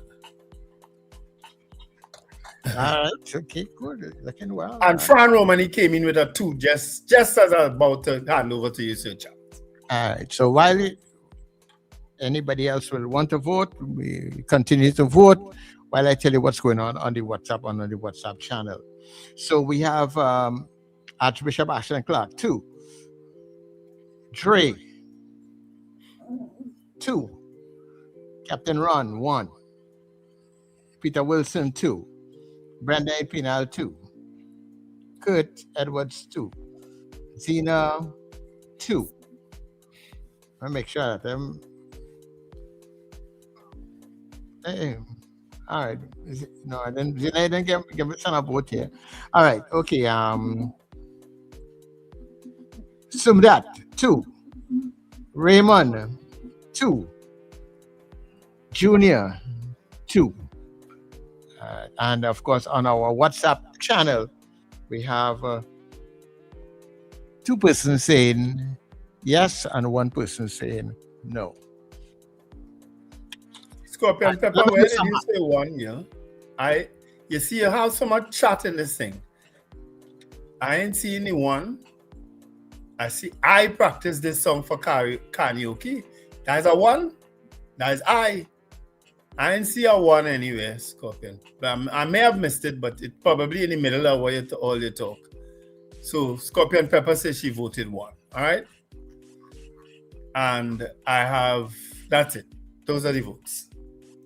So based on the YouTube, Sir Charles, 4% said yes, and 96% said no. They do not believe they have cracked the case. TTPS, all they really had to do something about all your confidence, and about people's confidence in you, in your abilities. It's clear, and this is across the board. This is not just this show. You go to other shows and other radio stations, it's no different. There is a strident lack of confidence in the operations of the TTPS. And I think it went completely downhill after that Joshua Joshua Samaru. I said Sealy yesterday. After that Joshua Samaru killing, the TTPS ratings plunged to, if it could go minus 0, then that's where it went to. After the police commissioner came out and said there was a shootout and a young man was dead and his girlfriend injured and conveyed to the hospital, and then video evidence came out after that wasn't so. And well, prior to that, the commissioner had said that the officers have been sent for counseling, and so after that video came out, that was it. Nobody believes anything the TTPS say anymore. It was, the confidence was bad before, prior. Well, it got worse then. You understand? All right. Well, all right. So let me give you the official poll results across all the platforms. So we would have like 89% of the folks saying no and 11% saying yes. All right. Across platforms. Of course, on the YouTube platform, we have 97.3. But when we combine all the other platforms, that's what we're coming up with, right? Yeah. So that's good. But at the end of the day, the trend is the same. Most persons would have felt, who would have voted today, felt that no, they don't believe they have cracked what they call it, a gang, a home invasion. The tall boot screw. Well, that's like a gang, right? Yeah, it's a gang. Yeah, That doing the home invasions in Central. I believe the police. You believe them? You believe they've cracked I believe on this occasion that they would have cracked that situation. I give them the benefit of the doubt.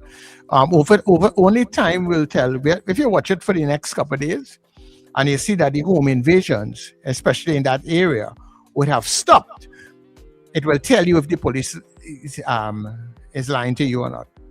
That's the response I expect from a responsible journalist like yourself. You have to wait and see what happens. You have to wait and see. But for now, I want the benefit of the doubt. But knowing how when you see certain things on crime movies and other places, and they break rings and that sort of thing, you don't just break a ring just like that. You have to do a lot of work, intelligence, you have to follow.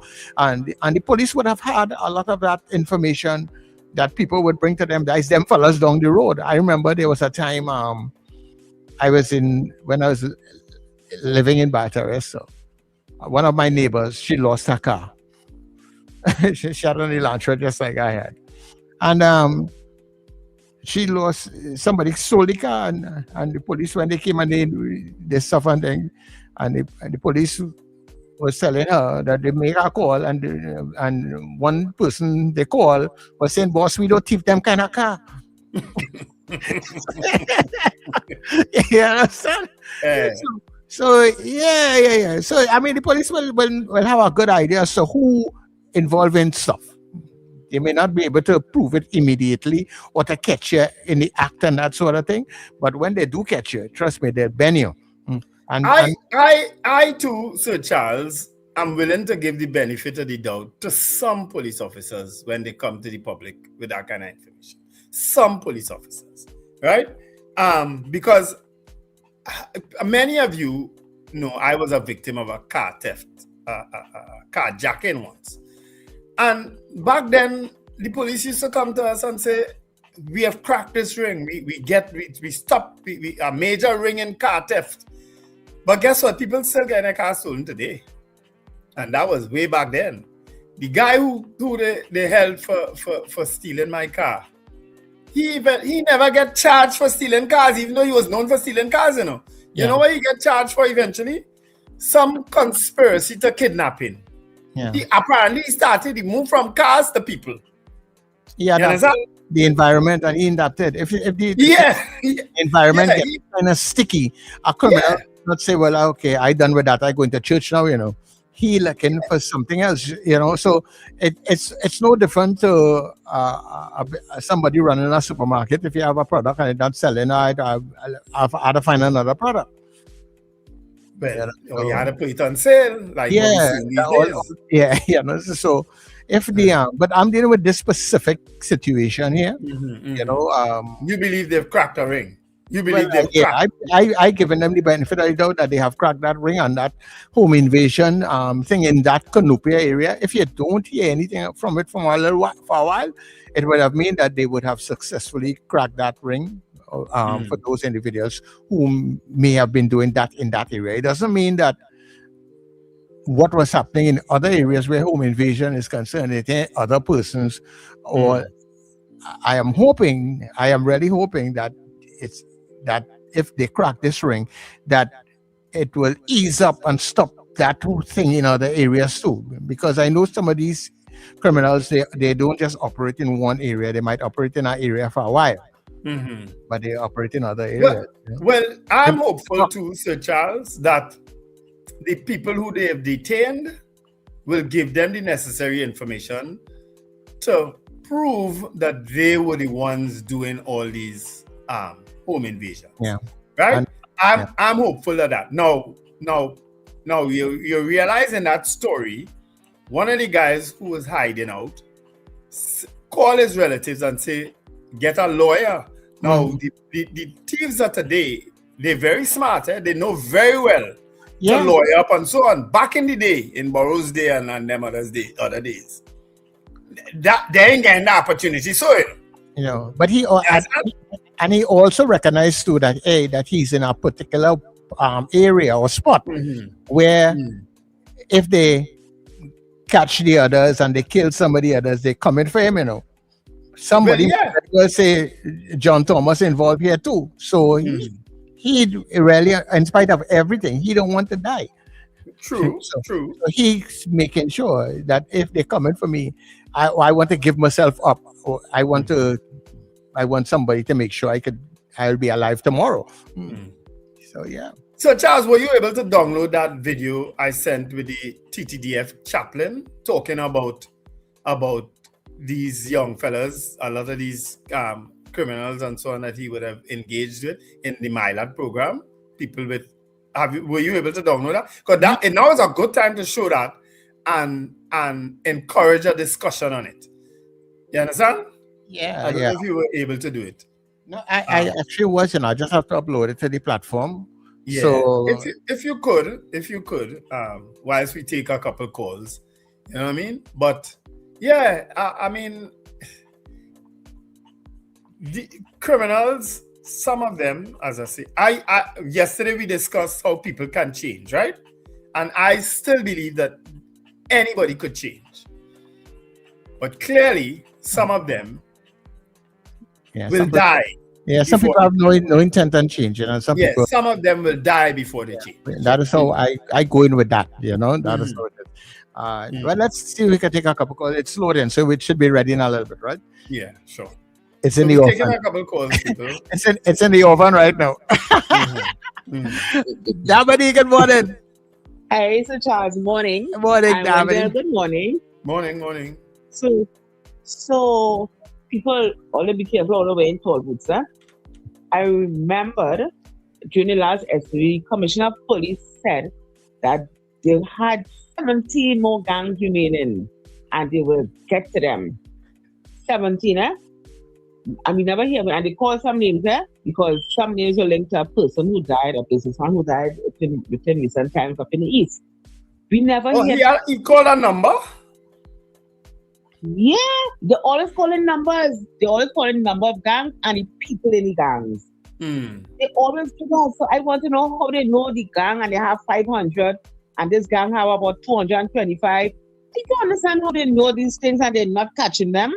So okay, the police said that this particular Tollbooth crew is responsible for 24 home invasions. We are in a SOE. How come they didn't used to go and investigate when they reached about the third one? When they were doing the investigation, how come they didn't come up with these people before and they do 20 more after that? That is what I have a problem understanding. So that's why I can't really say I trust the police because they're making up numbers as they go. Which also means that they align to us when they say home invasions down. Because if one Tollbooth crew was responsible for 24 home invasions in that part of Trinidad, the central area. How it have so many other home invasions in other parts, like in Parapo and Pina and those places and other places. And they say, yet still, home invasions, Sir Charles, have decreased. I don't know what's the truth, I sometimes, I kind of get despondent to the police service. I probably feel the man who is the head of it is getting me mad whenever I see him. Okay, no problem. So I want criminals get killed, when they do crime and they commit wrong and they get shoot the police. I don't have a problem with that, I never had a problem, but of late, they want to do too much and they get in their foot in the mouth as well, too much. All right, okay, no problem with that, buddy. All very, how should I put it, relevant questions you asked here, Mr. Abadi. Why did it take 24? And be in a state of emergency for so long. Yeah, why did even that is the case, because we always hear about intelligence and evidence, and sometimes we know certain things. I mean, maybe I just watch too much crime movie, you understand? But not all the time you will go out and catch a gang doing certain things. I remember, there certain things at certain gangs, and they commit quite a bit of robbery or something. You're just not able to catch them as yet, but eventually down the road. But Sir Charles, prior to the news today, right? Did you ever hear the name Tall Boots Crew before? I would not know anything about either yes or no. Prior to the news today, did you ever hear that name come out? Tall Boots Crew? But there's so many other things that you just don't know. It's only when things happen. As they say, even in other areas, you ever hear they say it's only when X hit the fan, they say all kind of thing, and that's what's going on. The police. No, I'm saying the name of the crew. Tall Boots Crew. How did they arrive at that? They said because they all wear garden boots, right? Yeah. That's what they say. That may not have been the police put that name on them, That might have been the guys of themselves come up with that name, It's not the police that probably get them that name, It's people that have the name for the crews and the gang and thing, So you're making my question even more valid. Because you used to hear a long time about the Panther gang, about the Shady gang. You used to hear all kind of gangs long time. You used to hear the names. But did you ever hear the name Tall Boots Crew prior to today's news? No, I can't say that I have before. But even going back to what David said, this is how it happens across the board. Because I remember a while back also when Fitzgerald Hines was in charge of national security, and he had given a figure of 118 gangs. And they had brought it down to about 60 something or something like that. And everybody wondered, but with them gang members, because I ain't see all carry nobody to jail.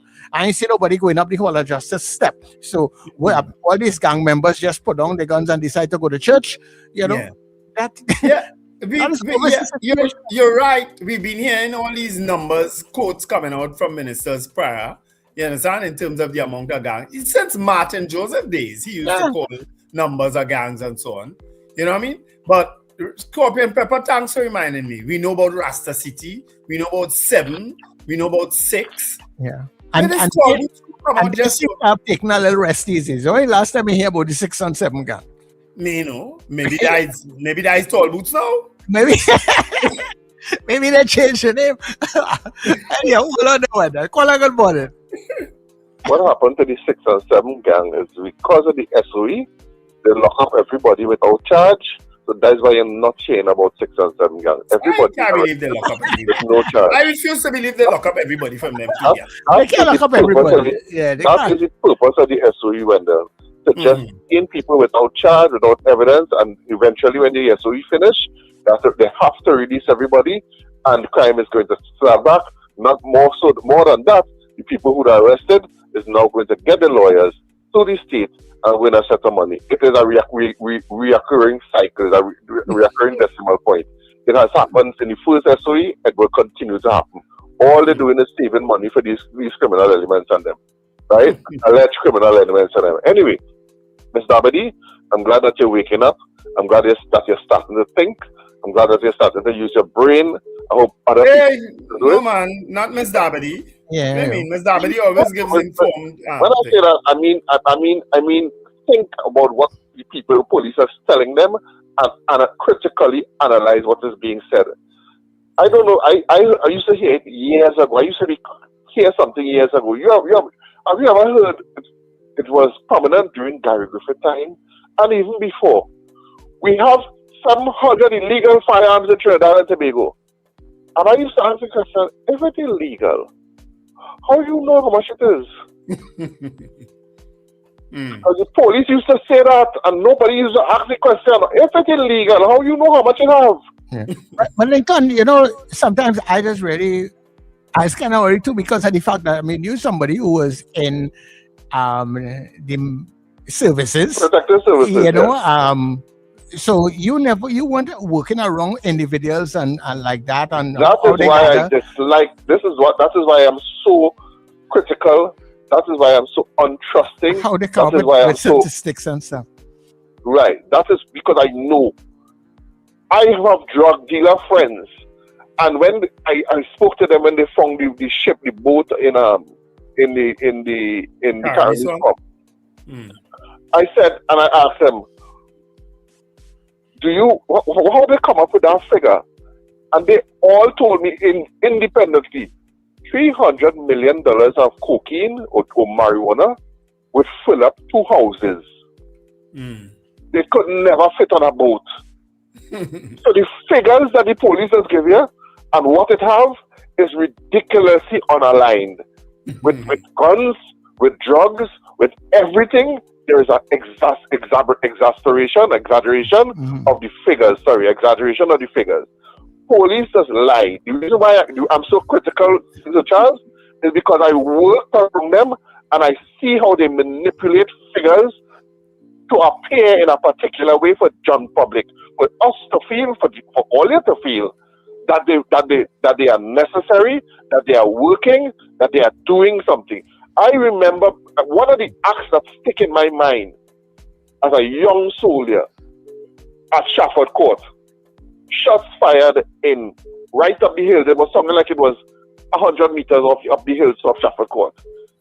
And we as young soldiers, we zesty and we vibrant to go and engage us. We always feel we're invincible. That's why there's true soldiers at 16, 19, because you feel your car dead, nothing can happen to you.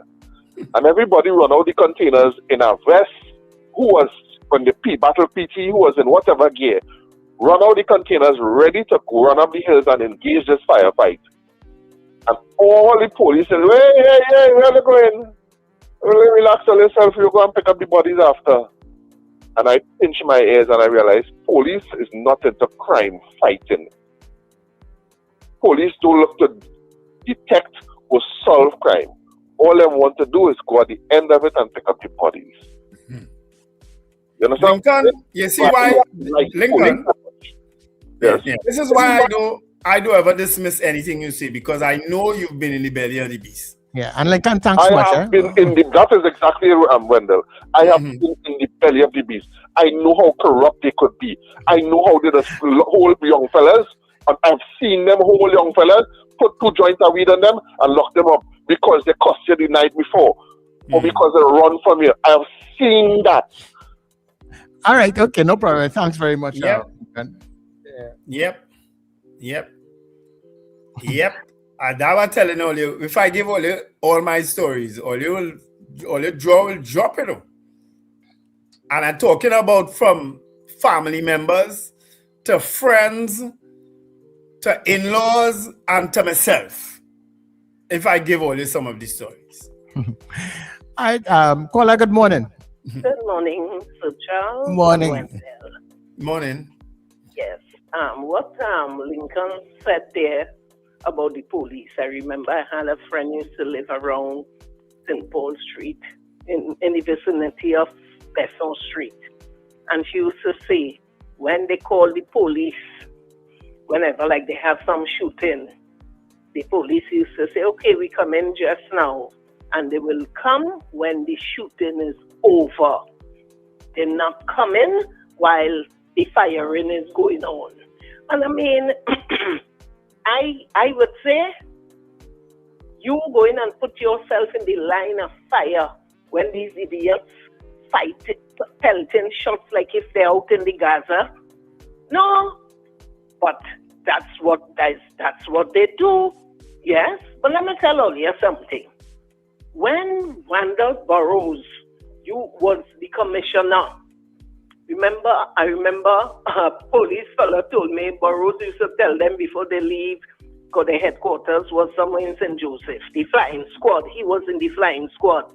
He said, and Randall Burrows told them when the morning when they're leaving, or every morning when they're going out, I take no prisoners.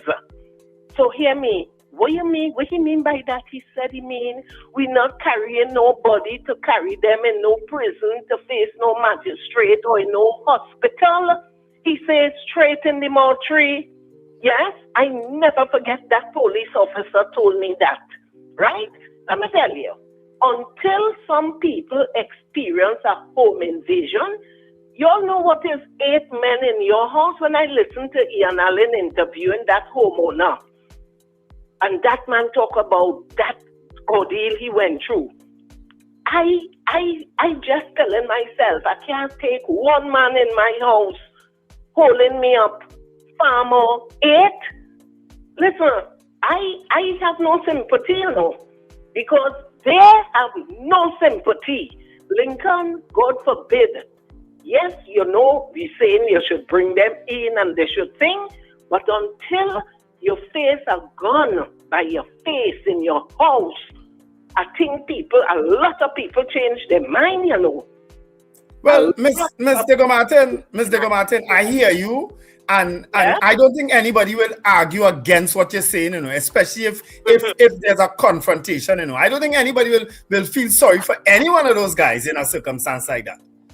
No, but you're hearing sympathy. Oh, they should bring them in and all this and no. Sympathy. The sympathy you're hearing would be in the case of a chase. In other words, you don't catch them in the act, but you're chasing them. Right, the one with Joshua Samaru.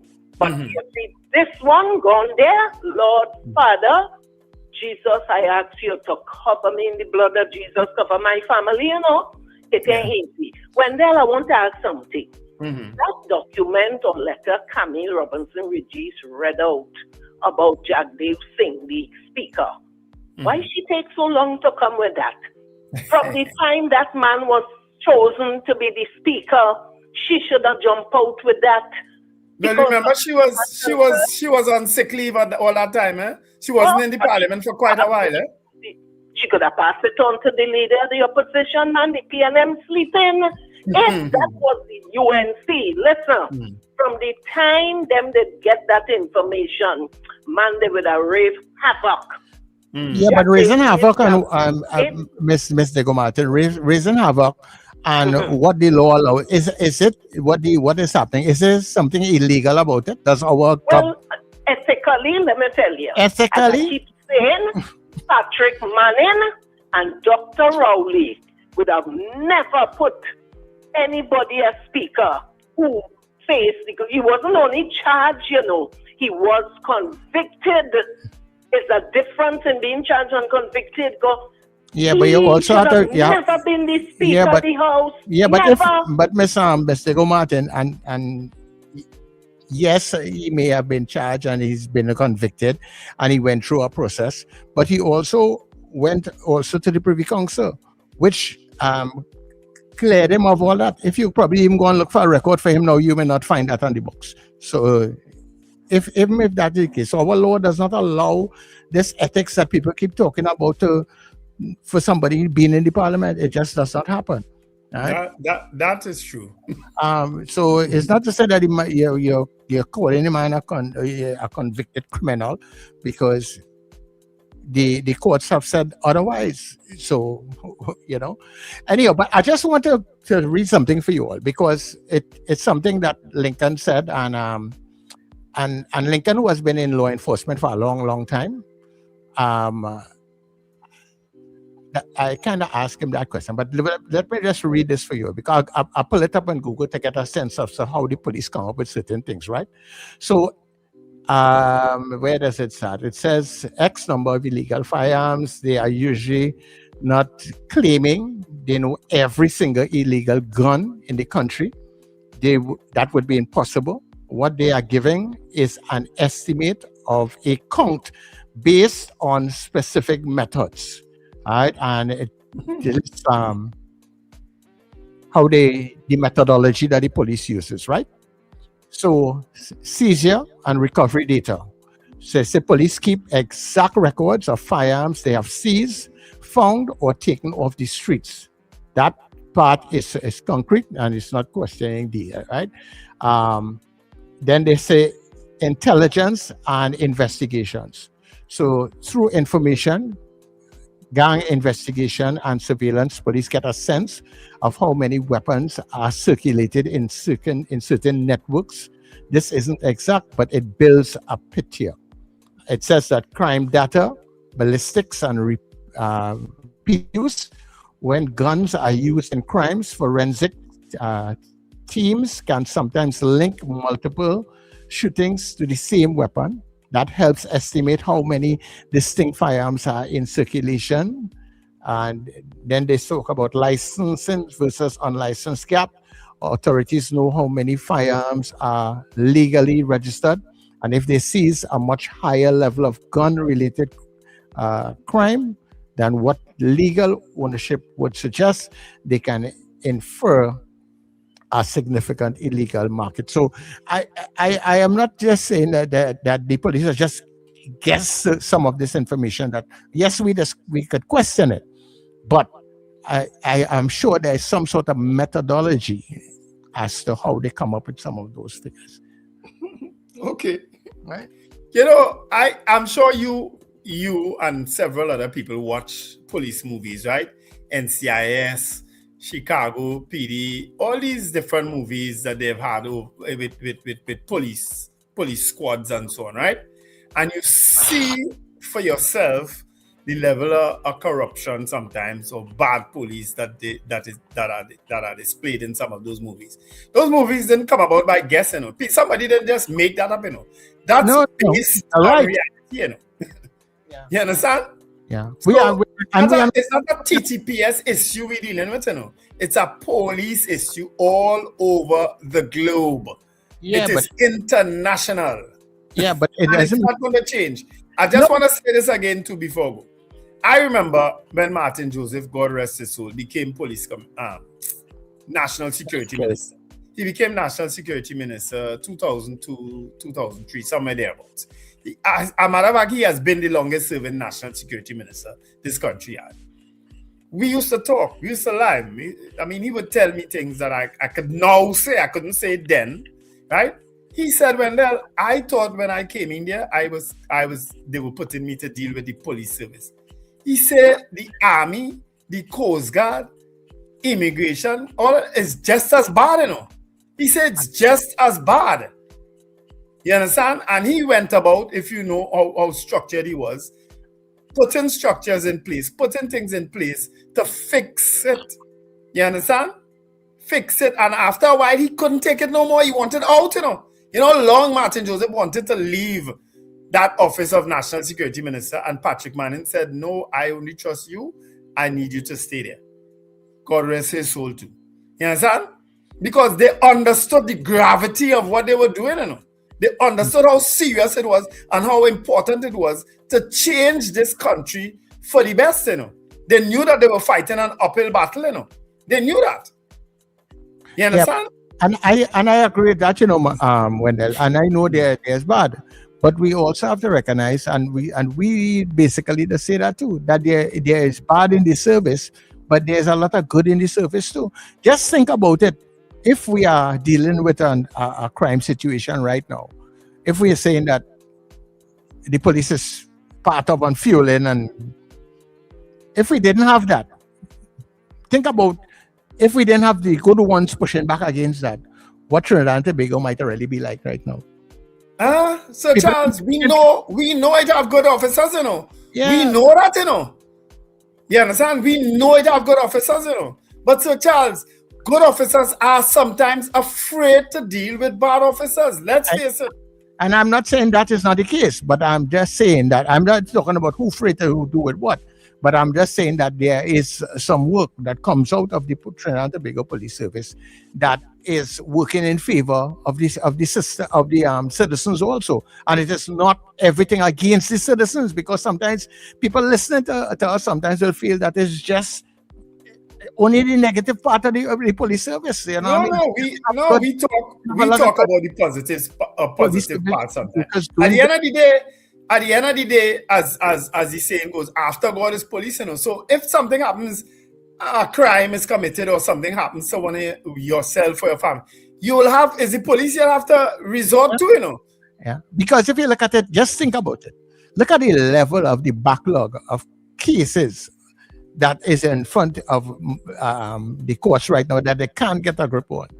You understand? That alone is to tell you that at least somebody's still doing their work. While it could you imagine how much cases it would have had before the court if they were still charging you for a joint and all them kind of thing? Could you imagine how much cases it would have still have before the court?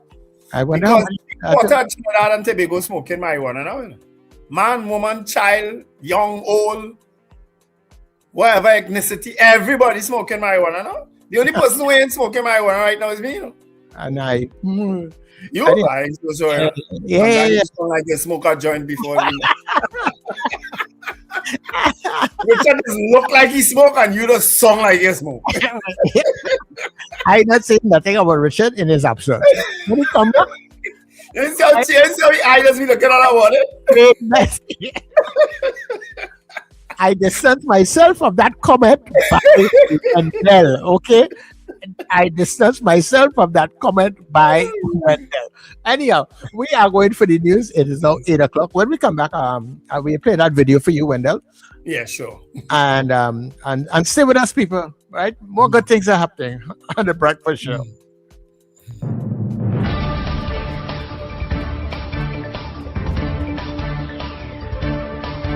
The news you need, the clarity you deserve.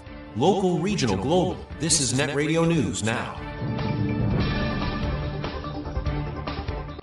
This is News Now for Tuesday, the 5th of May, on New Era TT Radio, NETT Radio, and Gael Caribbean TV. I am Derek McMillan.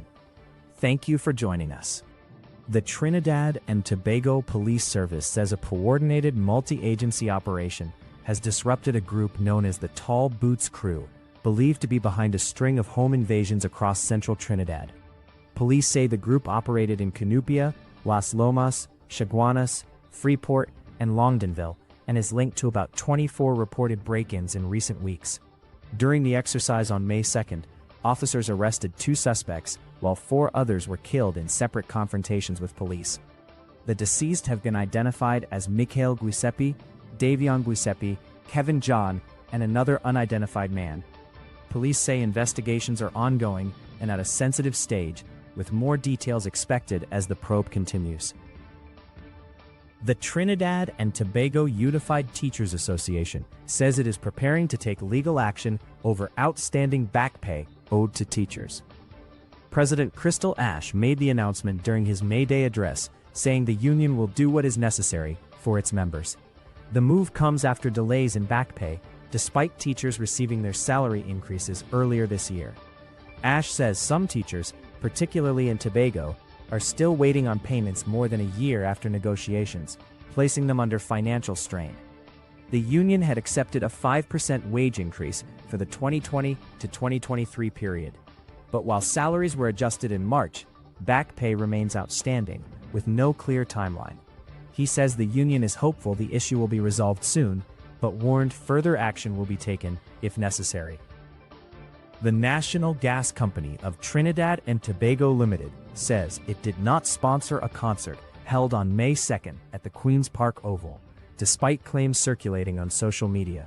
In a statement, the company said the confusion appears to have come from NGC-branded signage visible near the stage, stressing it has not sponsored any event at the venue. NGC explained the signage was tied to a long-standing commercial arrangement with the Queen's Park Cricket Club, which involved the installation of a digital replay screen in exchange for branding rights and use of a corporate box. That agreement lasted more than 12 years and ended in September 2025. The company said it is now taking steps to remove its branding from the facility. A new Marriott-branded hotel is set to be built in Tobago after receiving environmental approval. The Environmental Management Authority granted clearance for the project at Rocky Point, Mount Irvin, which will include a 200-room hotel, villas, and recreational facilities. Developers say the project is expected to boost tourism, increase visitor capacity, and create jobs. The EMA says the development was subject to a full environmental assessment, with measures in place to protect coral reefs, sea turtles, and coastal areas. Additional approvals are still required before construction begins. The Pinal de Bay Taxi Drivers Association has introduced new measures to address complaints about inconsistent fares. President Davinand Lal says drivers are now required to display official fare lists inside their vehicles to ensure transparency for passengers. He says fares have been standardized with no increases, but with clearer breakdowns to reduce confusion and disputes. The association also clarified it is not affiliated with the Southwest Taxi Association, which operates along similar routes. The move comes amid ongoing concerns from commuters about overcharging, with the association saying it is working to improve accountability and rebuild public trust. In international news, Donald Trump says the United States has carried out strikes on 7 Iranian fast boats in the Strait of Hormuz as tensions escalate in the critical global shipping route. U.S. Central Command says helicopters were used to destroy the vessels, but Iran has not confirmed the strikes. The operation is part of Trump's Project Freedom, aimed at escorting stranded commercial ships out of the strait. Shipping giant Maersk says one of its vessels has already exited the Mantika with U.S. military support. Iran, however, insists the strait remains closed and says it fired warning shots at U.S. warships, claims Washington denies resulted in any hits. Meanwhile, the United Arab Emirates says it intercepted missiles and drones it blames on Iran, including an alleged strike near its Fujairah oil facilities. South Korea is also investigating a suspected attack on a cargo ship following an explosion on board. Iran's Foreign Minister Abbas Araghchi has warned the situation has no military solution, calling the U.S. operation Project Deadlock. And that is NETT Radio News at this time. Stay with us for more great programming on the other side of the break. That was news now. Stay informed with New Era TT Radio. NETT Radio.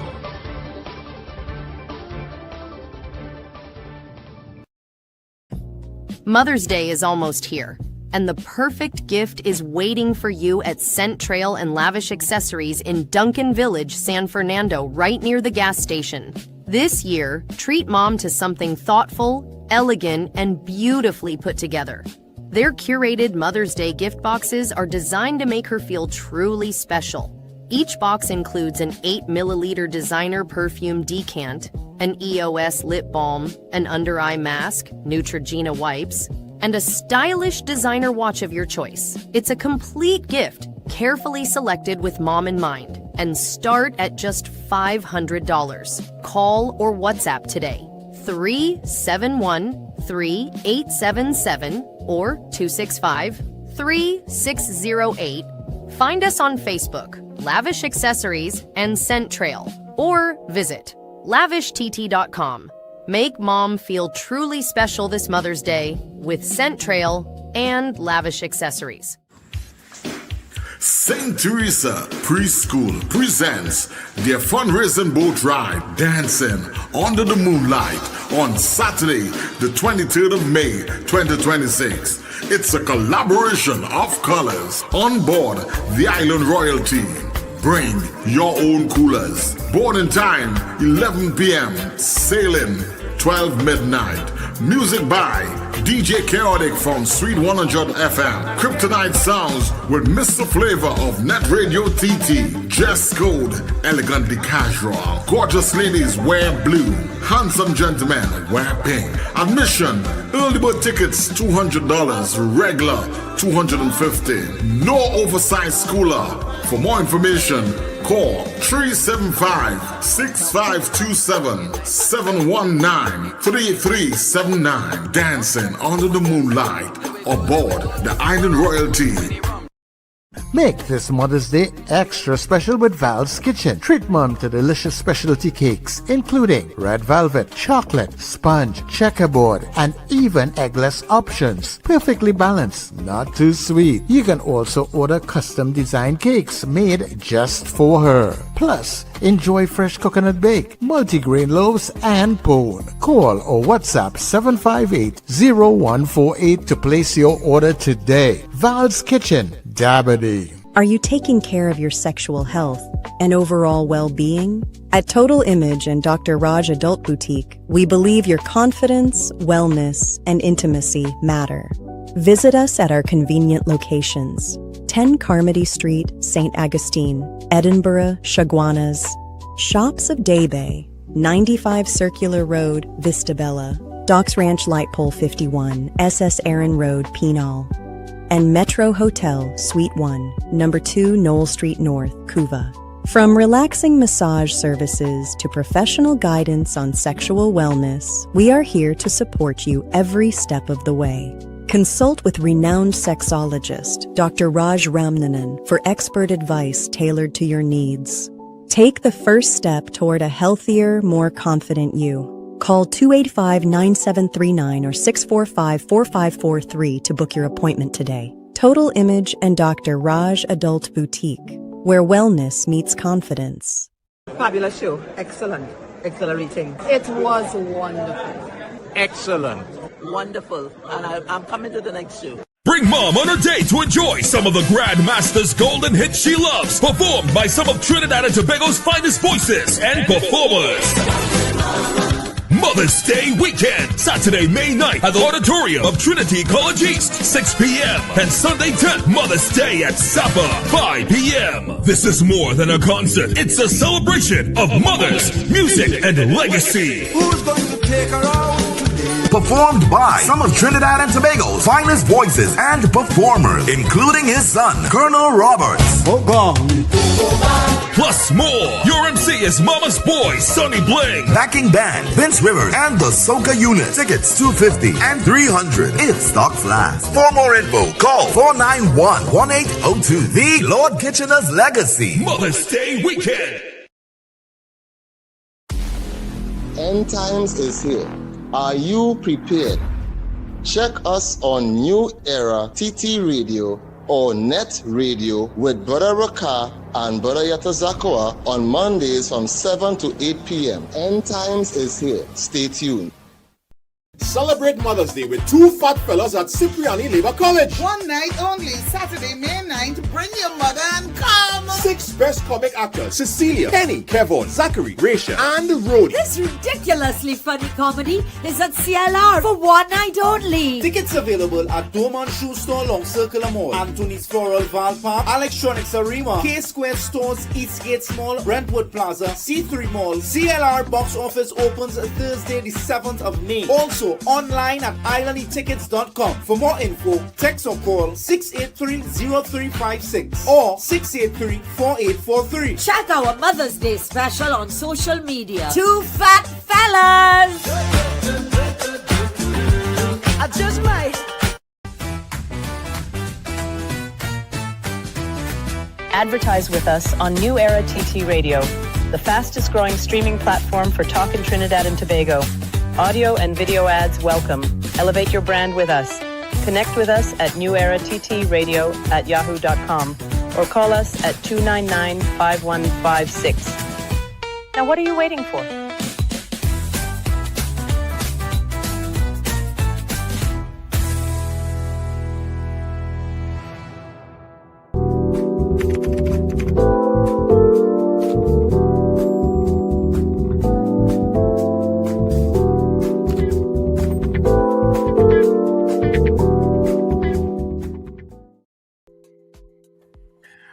Okay, everybody, welcome back to the Breakfast Show inside the final session this morning here on NETT Radio, New Era TT Radio, and Gael Caribbean TV.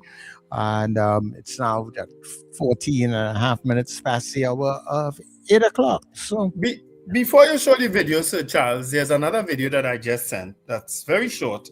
By the O'Meara roundabout. Thanks, Mr. Joseph. Mr. Joseph, one of our listeners sent it for me.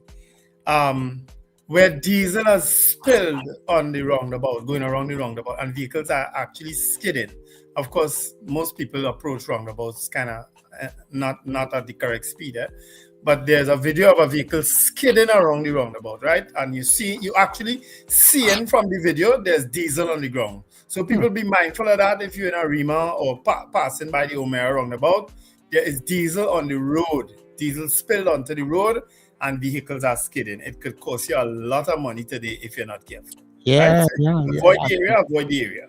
That is a serious thing. That not just money because it might be accidents or minor accidents, but major accidents can happen like that. Yeah, major accidents can happen. And I'm wondering now in a situation like that, right?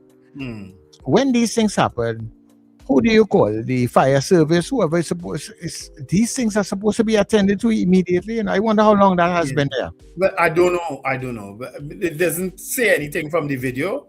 I guess it would have been shared and he would have forwarded it. He would have shared it too. Yeah. He didn't actually take that video.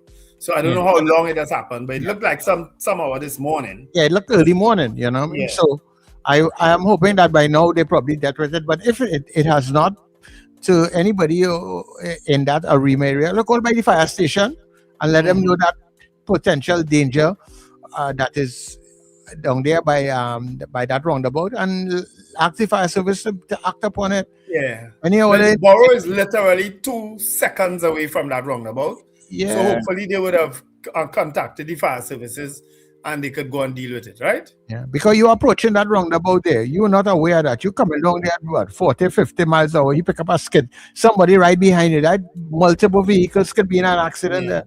Yep. Well, the video actually shows a vehicle skidding around it. So just be mindful of that, folks.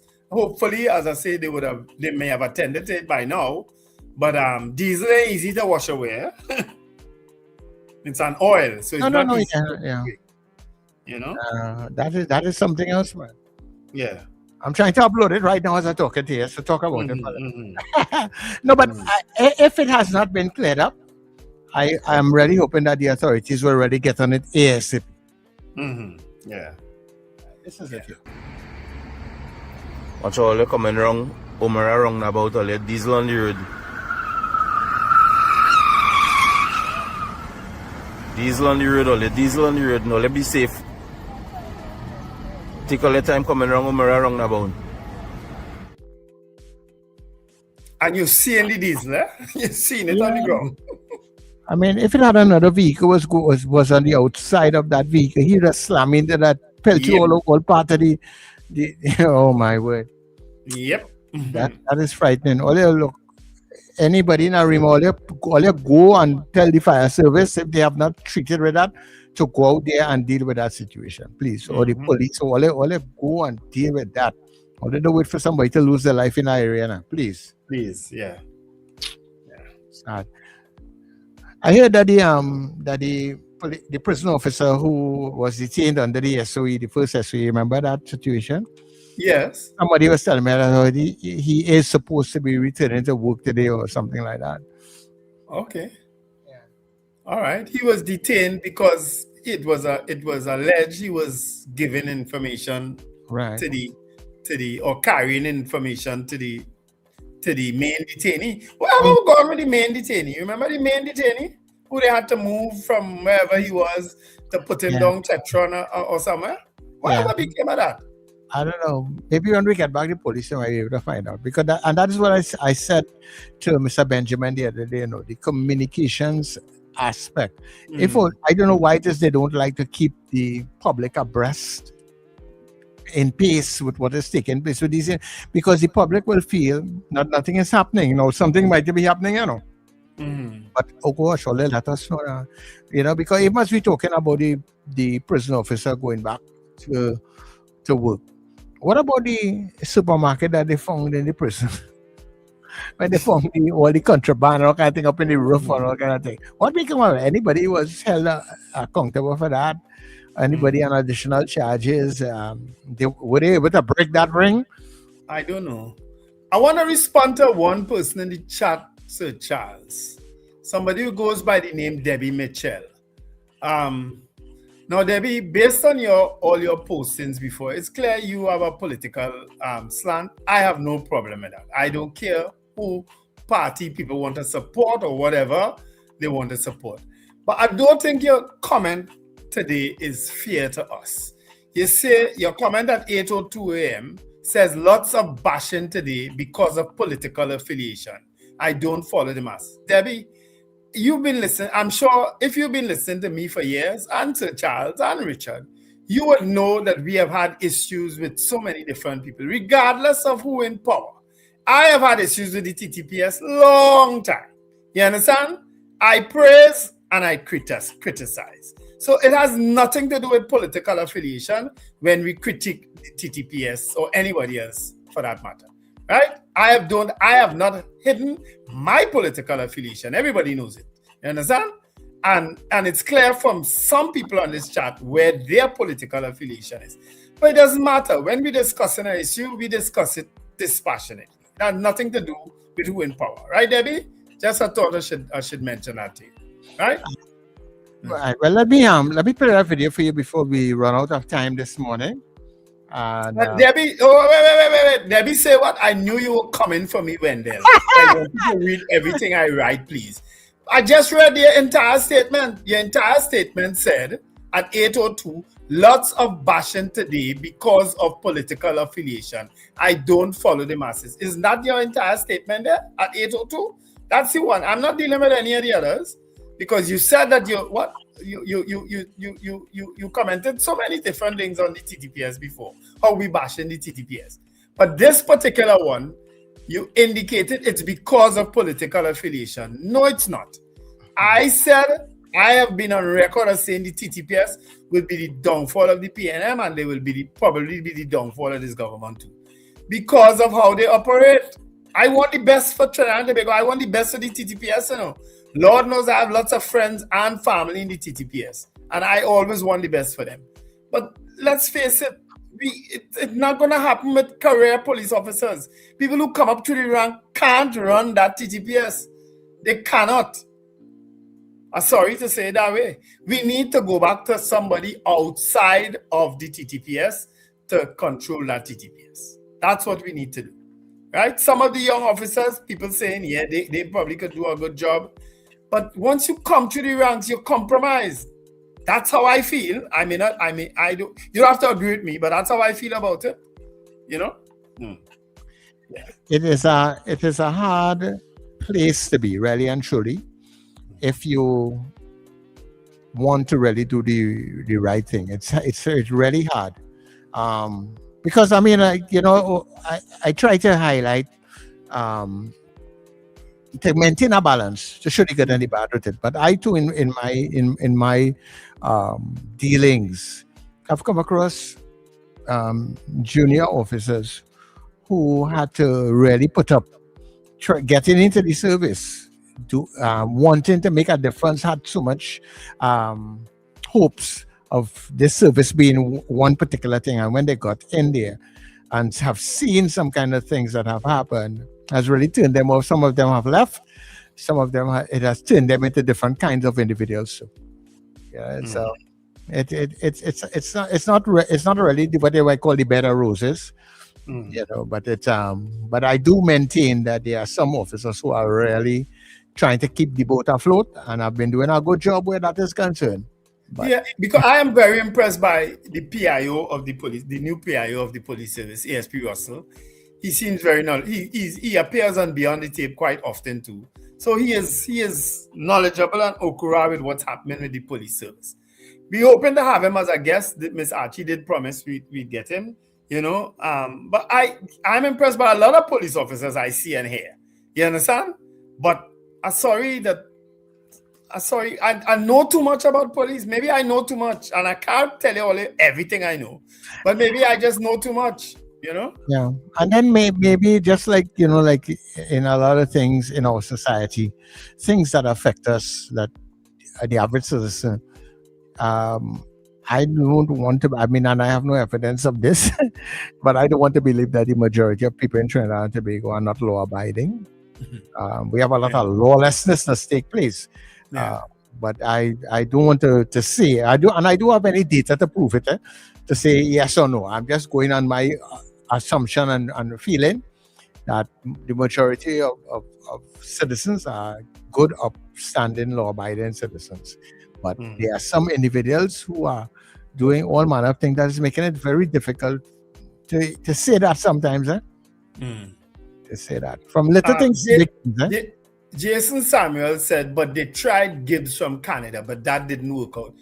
Gibbs and Iwatsky were doing their job. They were getting police officers out on the beat. They had a policy that no police officer should be inside sleeping in a dormitory. And guess what?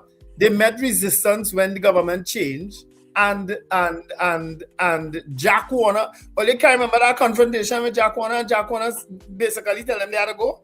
And they paid them off and they left and never said a word again. You understand? Even Gary Griffith had praised Gibbs and Iwatsky. Gary Griffith was our next best hope. I know some of you don't like it when I say that, but I'm telling all you, he talked himself into a job because he can do the job. I think he can do the job. And then he talked himself out of it. You understand? But that's the way I see it. You all don't always have to agree with me. I continue to tell you all. You understand? All right. So, should I play that video or keep it for another day? Leave it for another day because leave it for another day. It is something that we could really, talk about. So it's a good program to have on that. If we don't get a guest, we could do a program surrounding that, a video like that, and what is revealed in that video. You know. All right. So we're going to the line. So we're taking your calls. 281-131-529-9156. Good morning, caller. Hi. Good morning. Good morning. Good morning. Yes. Good morning to Charles, Wendell, and Richard. Now I want to say to some parents, right? Sometimes you have your children home, and as soon as you turn your back and you're gone, they go on with friends, you understand? They go on with friends because their friends committed all kind of crime out there, and you don't know. You make your children, but you don't make their mind. They have a mind of their own, right? You're thinking, all right, my son home, my son is a good boy. And next thing you know, he out there with his friends and them, doing the same thing what his friends and them doing. So this morning, I want to tell them they have to talk to their children. Because when I sit down last night and I watch on television, this set of young people committed those set of crimes. I have to say this morning, thumbs up. I give the police all praise and all the aides in the world today. They did a good job. I want to thank John Abraham too. They do a good job. Keep on doing what you're doing because this crime, imagine them bandits and they're coming into your home. They slaughter you. Sometimes they rape you and they kill you. You understand? And then when you do charge them, they let them out. They come out. And then you have to go through all the pain and the suffering. So I want to say to the police, thumbs up, keep it up. All you don't start, and I am proud to say, thank God nobody didn't get killed last night. You understand? Bandits and they have to learn, or they have to stand up and teach them a lesson. Now we don't like we sons and we family to go through that, but all you have to stand up and take things, water in the bowl, cannot dry it. If you are bandit, he's a bandit, and we have to get rid of them. So thank God for that. All right, no problem, Miss Rima there. Miss Rima reminds me of my own grandmother, when I hear her, your grandparents of Vlog had a way they used to talk to you and preach to you in a particular kind of way. Yeah, I see that in Miss Rima. When I hear people make the comment, get rid of them, I worry, I worry about a comment like that. Because it's frustration, Yeah, I know it's frustration, but Sir Charles, sometimes your child, your relative, will go with his partners and not know what they're going for, Sir Charles. Mm-hmm. He has no intention to commit a crime or anything like that, but he is with a group of guys or group of friends. And he got mowed down by whatever circumstances. The police, he's a thing. And he had nothing to do with it. When I hear people say, get rid of them, people, we live in a democracy. We live in a law. We live in a country with certain laws and certain. At the end of the day, too, Wendell, you as an individual, you must know the people that are wrong with Not always, Sir Charles. Not always. Well, I don't know. I found that in a lot of times, people that I've been with and associated with, even from my school days, I would have seen certain things with some people, and I say, "Nah, you see, I not on you, huh?" So, Charles, sometimes you're not even, as I say, you just in the wrong place at the wrong time. How many times we have had stories like that? Yes, that can happen. People go into a shop and they send a little child to a shop to buy something. And next thing you know, they pass and riddle the place with bullets and your child dead. No, well, it could be said that your child was part of that. Yeah, that is, I think, but if you, you're going and hang out with people that you know that they are involved in crime and criminal activity because, we all are with the lime in the area and that sort of thing. You have to start to kind of distance yourself from that kind of thing. If you know you are not in that thing, you have to distance yourself from people who are in your neighborhood and your friends and who are involved in certain activity. You have to distance yourself. As you say that, Sesame Street, remember, who are the people in your neighborhood, in your neighborhood, in your neighborhood, and then they identify the people in the neighborhood. Yeah. Sometimes you have to rock back and do that, Yeah, you have to. You have to. And even with family members too. I tell you, remember I told you, I tell certain people, don't come by me. You know what I mean? Don't come by me. Mm-hmm. Good morning to your caller. Morning, Wendell. Morning. Yeah, when I could recall Wendell is saying, show me your friends, I'll tell you who you are. Well, that's a whole adage. Everybody knows that, right? But we're going to flock together. But, I was there when Gary became commissioner in the police. I was working police headquarters at the time. And Gary, because he came from the military, which was the defense force, it was a lot of fight down at the beginning because they say he's not police. And it's upstairs on the sixth floor, upstairs on the fifth and the sixth floor had a rift because it had this portion of the division was dealing with that portion of the force. I could tell you, but I wouldn't call no names. Now listen, I understand that in this day and age, if we have to get a commissioner of police to run the police service, it's like when Gibbs was there. He is a foreigner. You had to get somebody from the local commissioner of police, even though they may not pass through the ranks of a police, the police service, right? To clean up the act, right? But it is a very, very hard job. It is very hard because right about now, we have officers who cut in for one another. Everybody have a friend of a friend of a friend. And this is what is crippling our country. When your friend do something wrong and you don't correct him, it will continue and it will grow as a monster. And when it reached that stage, it is very hard to kill it. You see what I'm saying? But Gary was very, very good. And then you see the politics too. Is one of the things that playing a part in this country and what's happening today. Because if they had left the commissioner of police to do his job, which was Gary at the time, the way he wanted to do his job, things would have been a little more better than it is. But when you see a machine certain people corn in this society, and this person have a friend in this office and in this ministry, and in this ministry, this one friend, and when they do wrong, you try to correct them, they're coming down on you. Nothing would be done in the proper way. You understand? And this is the same thing Wendell and I've been listening to Wendell and he has been clamoring this whole time. You have to correct your friend.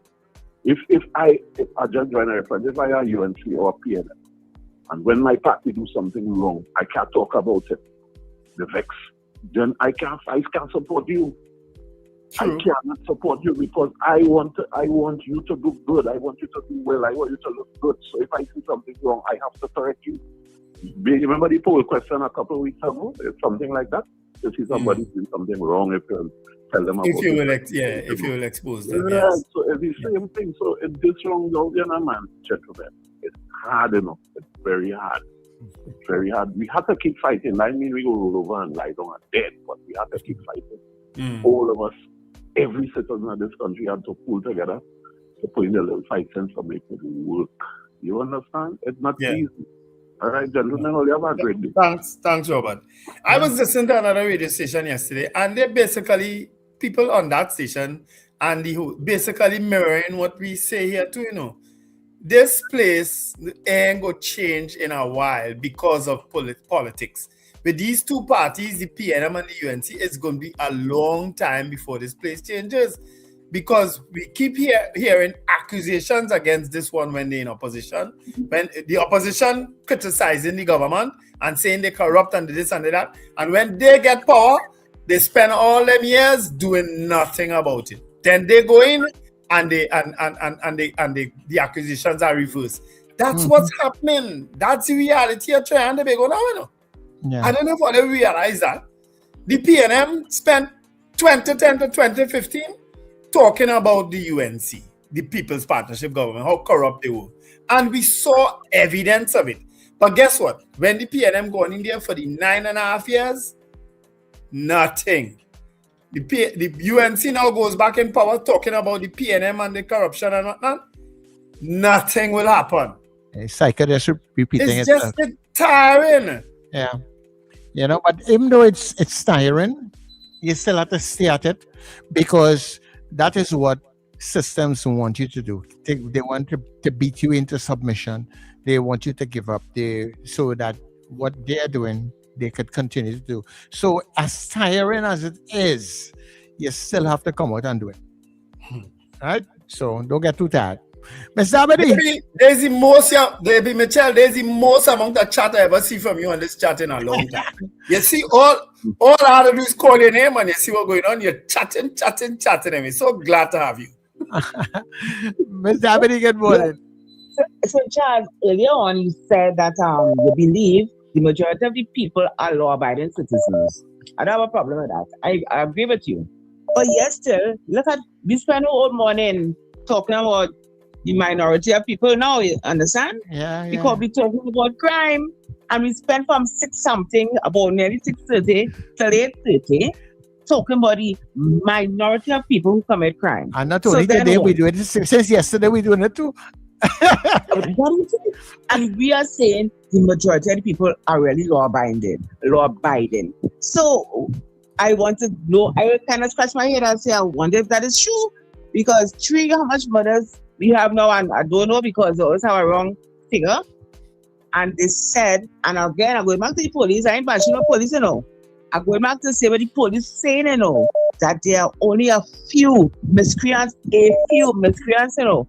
So if a few miscreants generated so much havoc that we have to be talking about it, and we're talking nothing nice and lovely and what other nice words Orange Man like to say, beautiful.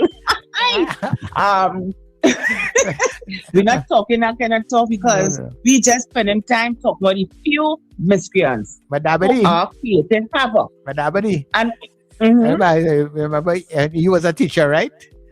Yeah. Right. If you have a class of 40 and you have 2 or 3 miserable ones in the class, you just be able to get work done? Of course. Watch now. That little minority that is from the whole class. So Charles, I will tell you now, as I always used to tell you before, two persons, when I say here what, is either you're in here or you're out there. Make up your mind. So if they choose to be out there, I let them go. I open the door, you know, I say, the door open. And if you choose to be in here, do as I say when I am in this classroom. Nothing else. And I was the Ayatollah of a teacher, you know what I mean? Ayatollah teacher. You know, I want a glass water. I know I'll find a glass in water after so many years. You know, you think like 11 o'clock in the night, the water will be very powerful. Last night I had a little line from my son and thing. And after I clean up the kitchen, and the water is so low. So I say, oh gosh, well, I want to pump and all of that. So I wash the wares and washing up whatever it is with the low water. Because I don't want to pump on any pump. Ready to go and take a shower. Well, I have to put on the pump. I see now that you see me, I go in my backyard and take my shower, yes? I put on no pump. Because the way how it was sending water for us, I don't know who it is doing it, locking off whatever. Again, better for them. Because you can't do things in the kitchen with little water. You know, so Wasa, please send water in our area, like how all they used to, please. I have never been accustomed to that. Anyway, so child, have a wonderful day. Bye. Dabity. Yeah, I know that. What? Gael keeping us late today, boy. Yeah. That's good. Excellent. He's still on Gael, man. Excellent.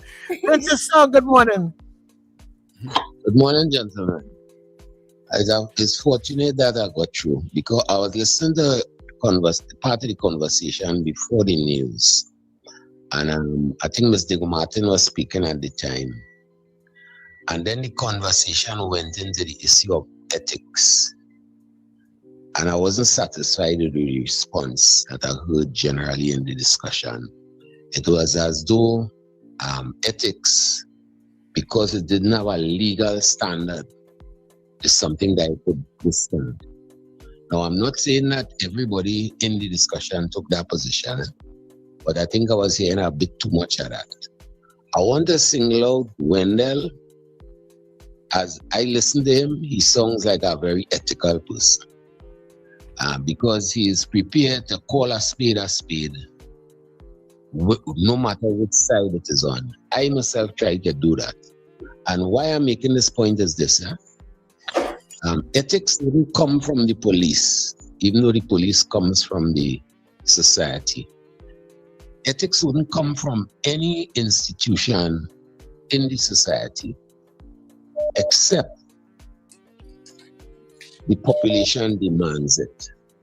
And that's a real weakness in Trinidad and Tobago. The journalists have a responsibility to speak about ethics. I tend to follow British politics a lot. Just the debates in the parliament, the issues, how they deal with them. It's very, very important. It doesn't take much for a politician to have to vacate office.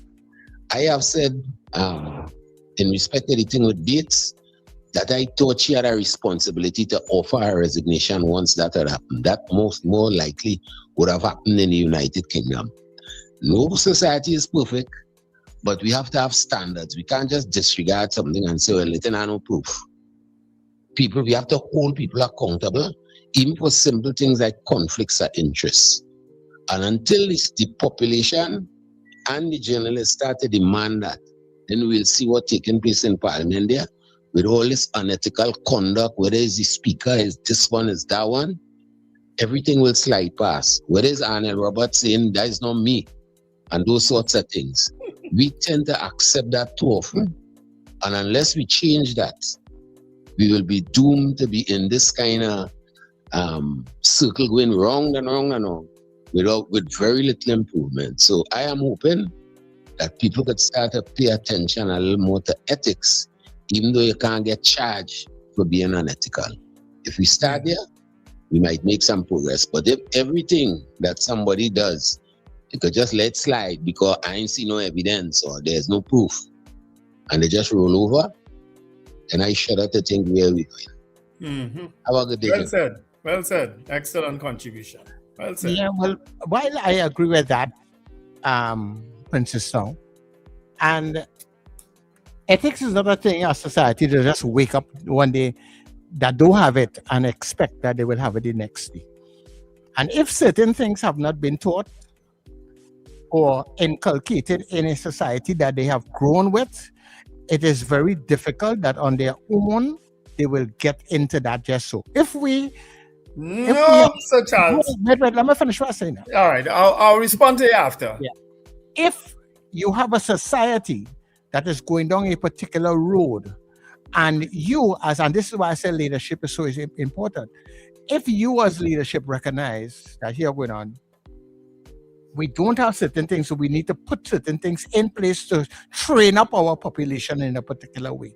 And they have been going down a particular road. Unless you take certain initiatives and put programs and other things in place to make sure it happens, it is not going to happen. And if it was going to happen, the mere idea that it was a particular way, for example, in 1962, let us say it was 2%, and now in 2026 where we are, is 78%, that means it's not getting better. So that means people are not self-regulating. Right. That's where I want to take you to task, Sir Charles. Well, not you to task, but that's where I want to respond. To me, ethics has to be a personal choice. It has nothing to do with training. It has nothing to do with what somebody tell you, what you learn. Because let's go back to the TTPS as an example. They would have gone through training. You feel they are not told to do the right thing. You feel they are not told to obey the law and order and to carry it out and to carry. They feel they're not told that, Sir Charles. They go to a lot of police officers now study. They're brighter than they used to be. They study. They get MBAs. They get all manner of things training, Sir Charles. And some of them still don't do the ethical thing. They still turn a blind eye to rogue. They still turn a blind eye to unlawful behavior. They still do it despite all the training and all what they've been told. They still do it. It has to be a personal choice. You have to make up your mind, which is why I tell you all about my experience in the politics. My mouth and the way I am kept me in politics, but it kept me away from office because I will call a spade a spade. I will tell you that, listen, I do not agree. So when I stand up alone in a council meeting and say, Mr. Mayor, I'm sorry, or I do not agree, or I cannot vote for this, that's me. You have to make up your mind. That's what you're doing. You understand? Despite what will go out there, and then this and then that. That is me. And I'm not going to change for nobody. And why? Look. The other day, Khadija sent me a message about what somebody sent about me. You understand? I don't care. I will say that I support her because I know she can do the job. I know she has good intentions. PNM people wouldn't like that. Some UNC people didn't like that. And guess what? The message come from somebody who was a PNM who turned UNC, feel that I had no right there. She had no right being my friend. But Khadija and I have been friends for a long time. And that ain't gonna change. You feel the politics gonna change that? I support some of the things that this government is doing. I've made that public. I praise what they did in immigration and things. Something that the PNM talk about for years. The PNM ain't gonna like me saying these things. But I will do it. The gains that were made in local government came from the UNC. The PNM talk for years and they do nothing. You're not gonna get me to change from saying that. Oh, so ethics is about you. You have to make up your mind if you're ethical. Yeah, well, I still believe that in our society, there are some guardrails that has to be put in. And if those guardrails are not put in, then what continues will continue. And I am not living in a space that I'm imagining. I'm living here. And if I am telling you that I have been watching at our society going down a particular road, not just with the ethics and the morality, but with a lot of different things.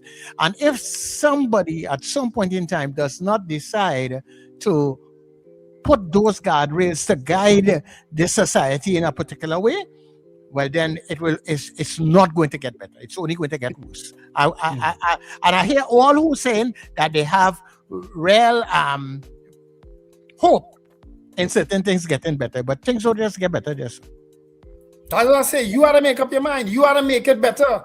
You gotta make yourself better.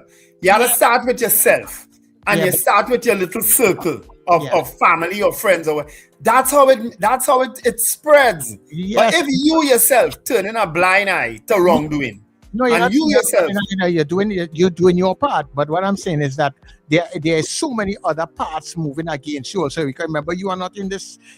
You are not the only wheel in this whole network. You understand? Yeah, and sometimes the ones you're pushing back against, it's more than you.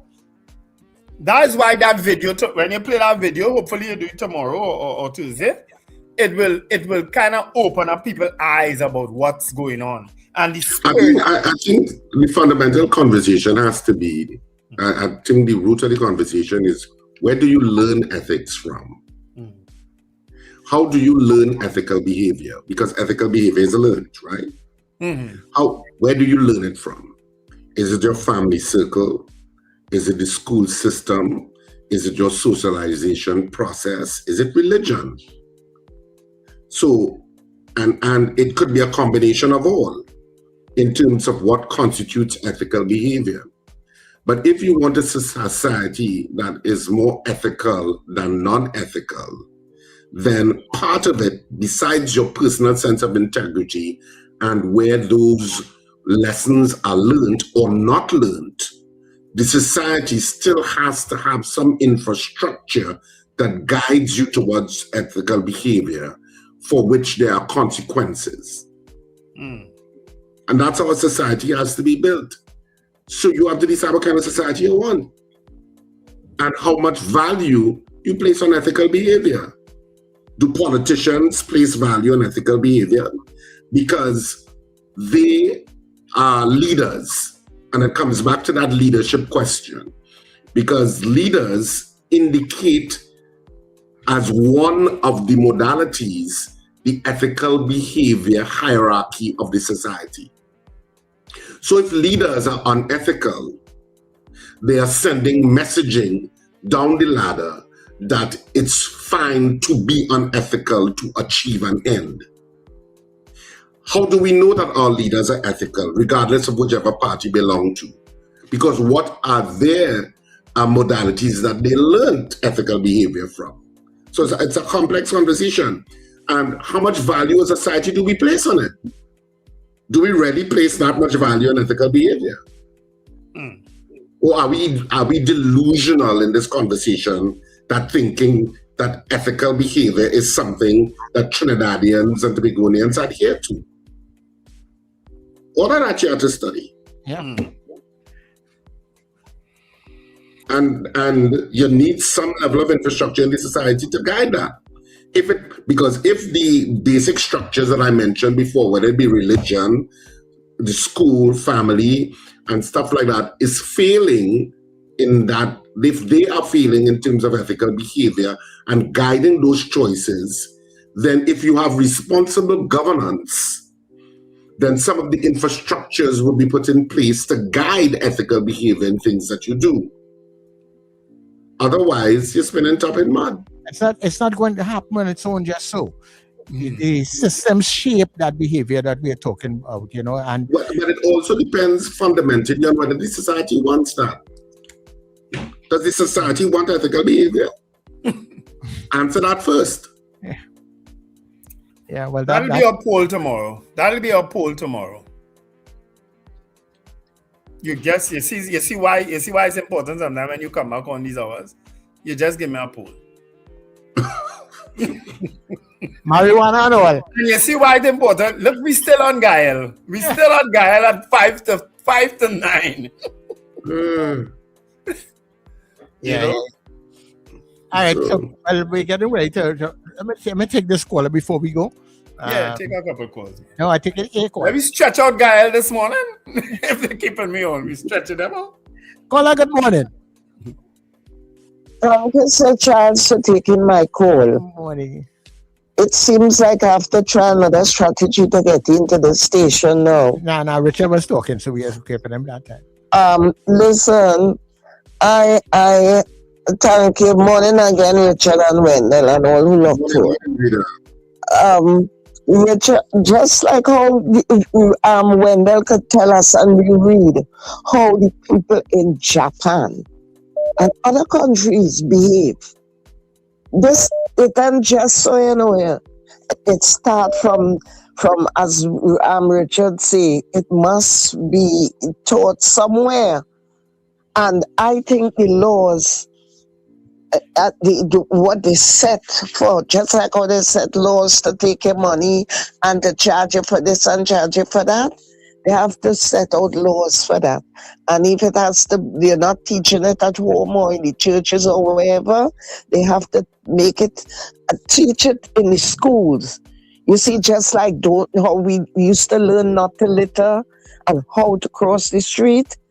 Well, these things have to be taught there, and the generation won't change now, you know. It will take about 10 to 20 years so right. before we get that kind of generation.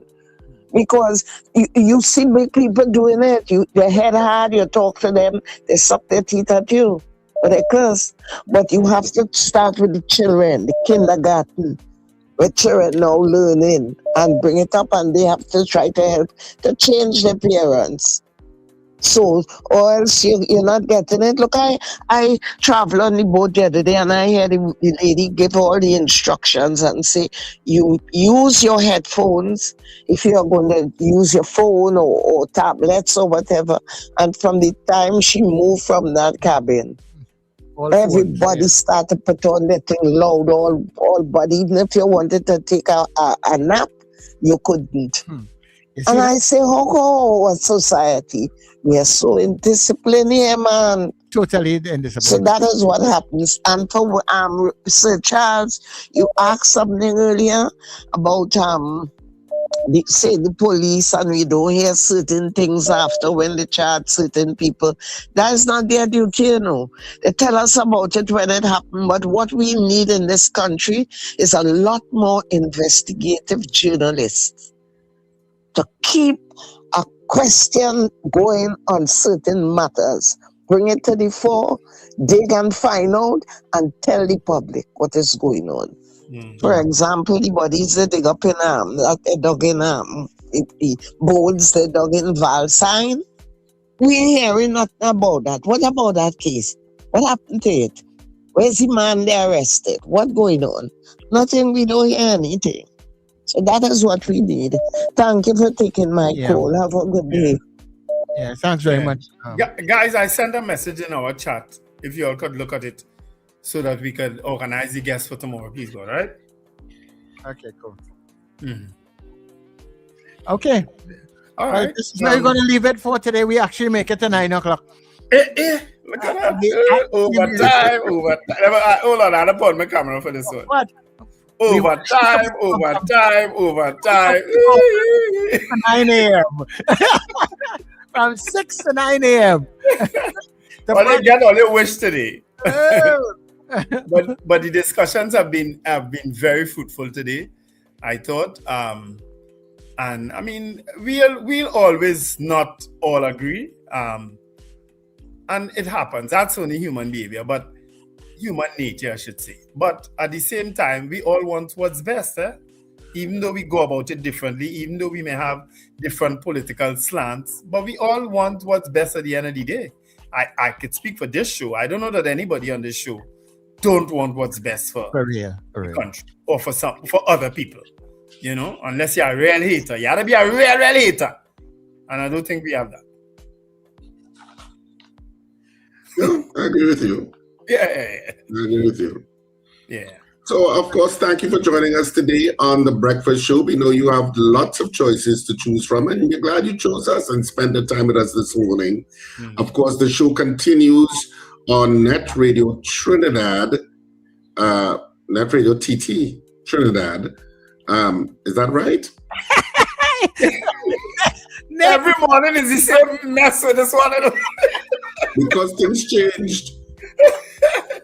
Because it changed for Delhi. Hey, I want to send a special good morning to someone who I haven't chatted with in a long time, and I chatted with him yesterday. He's also a media mogul, for want of a better word. He does a fantastic job on the Next Morning Show. We don't always agree, but we had a nice conversation yesterday. Dale Enoch. I haven't chatted with him for a while. Morning, Dale, and I hope you get this message that Wendell sent you. Somebody had to tell him because he's working right now. Yeah, I know he's on here now, because sometimes when I'm done here, once I go in my vehicle, I listen to them. And so I send them information from time to time. But yesterday we had a little conversation that Dale, special good morning to you. All right. Right, so netradiott.com is where you can continue to listen to excellent programming throughout the day. And of course, if you are listening from a smart device, it would be, Sir Charles? Yes, NETT Radio Trinidad. So I was right. NETT Radio Trinidad. Yes. So you could tune in to play NETT Radio Trinidad, but ask your smart device to play NETT Radio Trinidad from TuneIn. And you should be good to go in terms of listening to the programming throughout the day. Yeah. Yep. All right, folks, have an absolutely wonderful day. Remember to let go and let God. We should have a guest for you tomorrow. ASP Russell, the Public Information Officer of the TTPS, should be joining us tomorrow as our guest, right? So a lot of those TTPS questions should be answered tomorrow, right? It's a fantastic day, people, whatever you do on this Tuesday morning and the rest of the day, actually. And remember to take time to smile and laugh. It's great for your health. Hopefully we provided some of that at some point this morning. Have a fantastic day, and you know what it's called. This has been the Breakfast Show. Get up, I need younger people, yes, Lord, younger people. The Breakfast Show is here. We bring in the soca way. Yeah, yeah, yeah, yeah, yeah, yeah, yeah. Yeah, yeah, yeah, yeah, yeah, yeah, yeah. Wake up, it's a brand new dawn. The Breakfast Show got the vibes turned.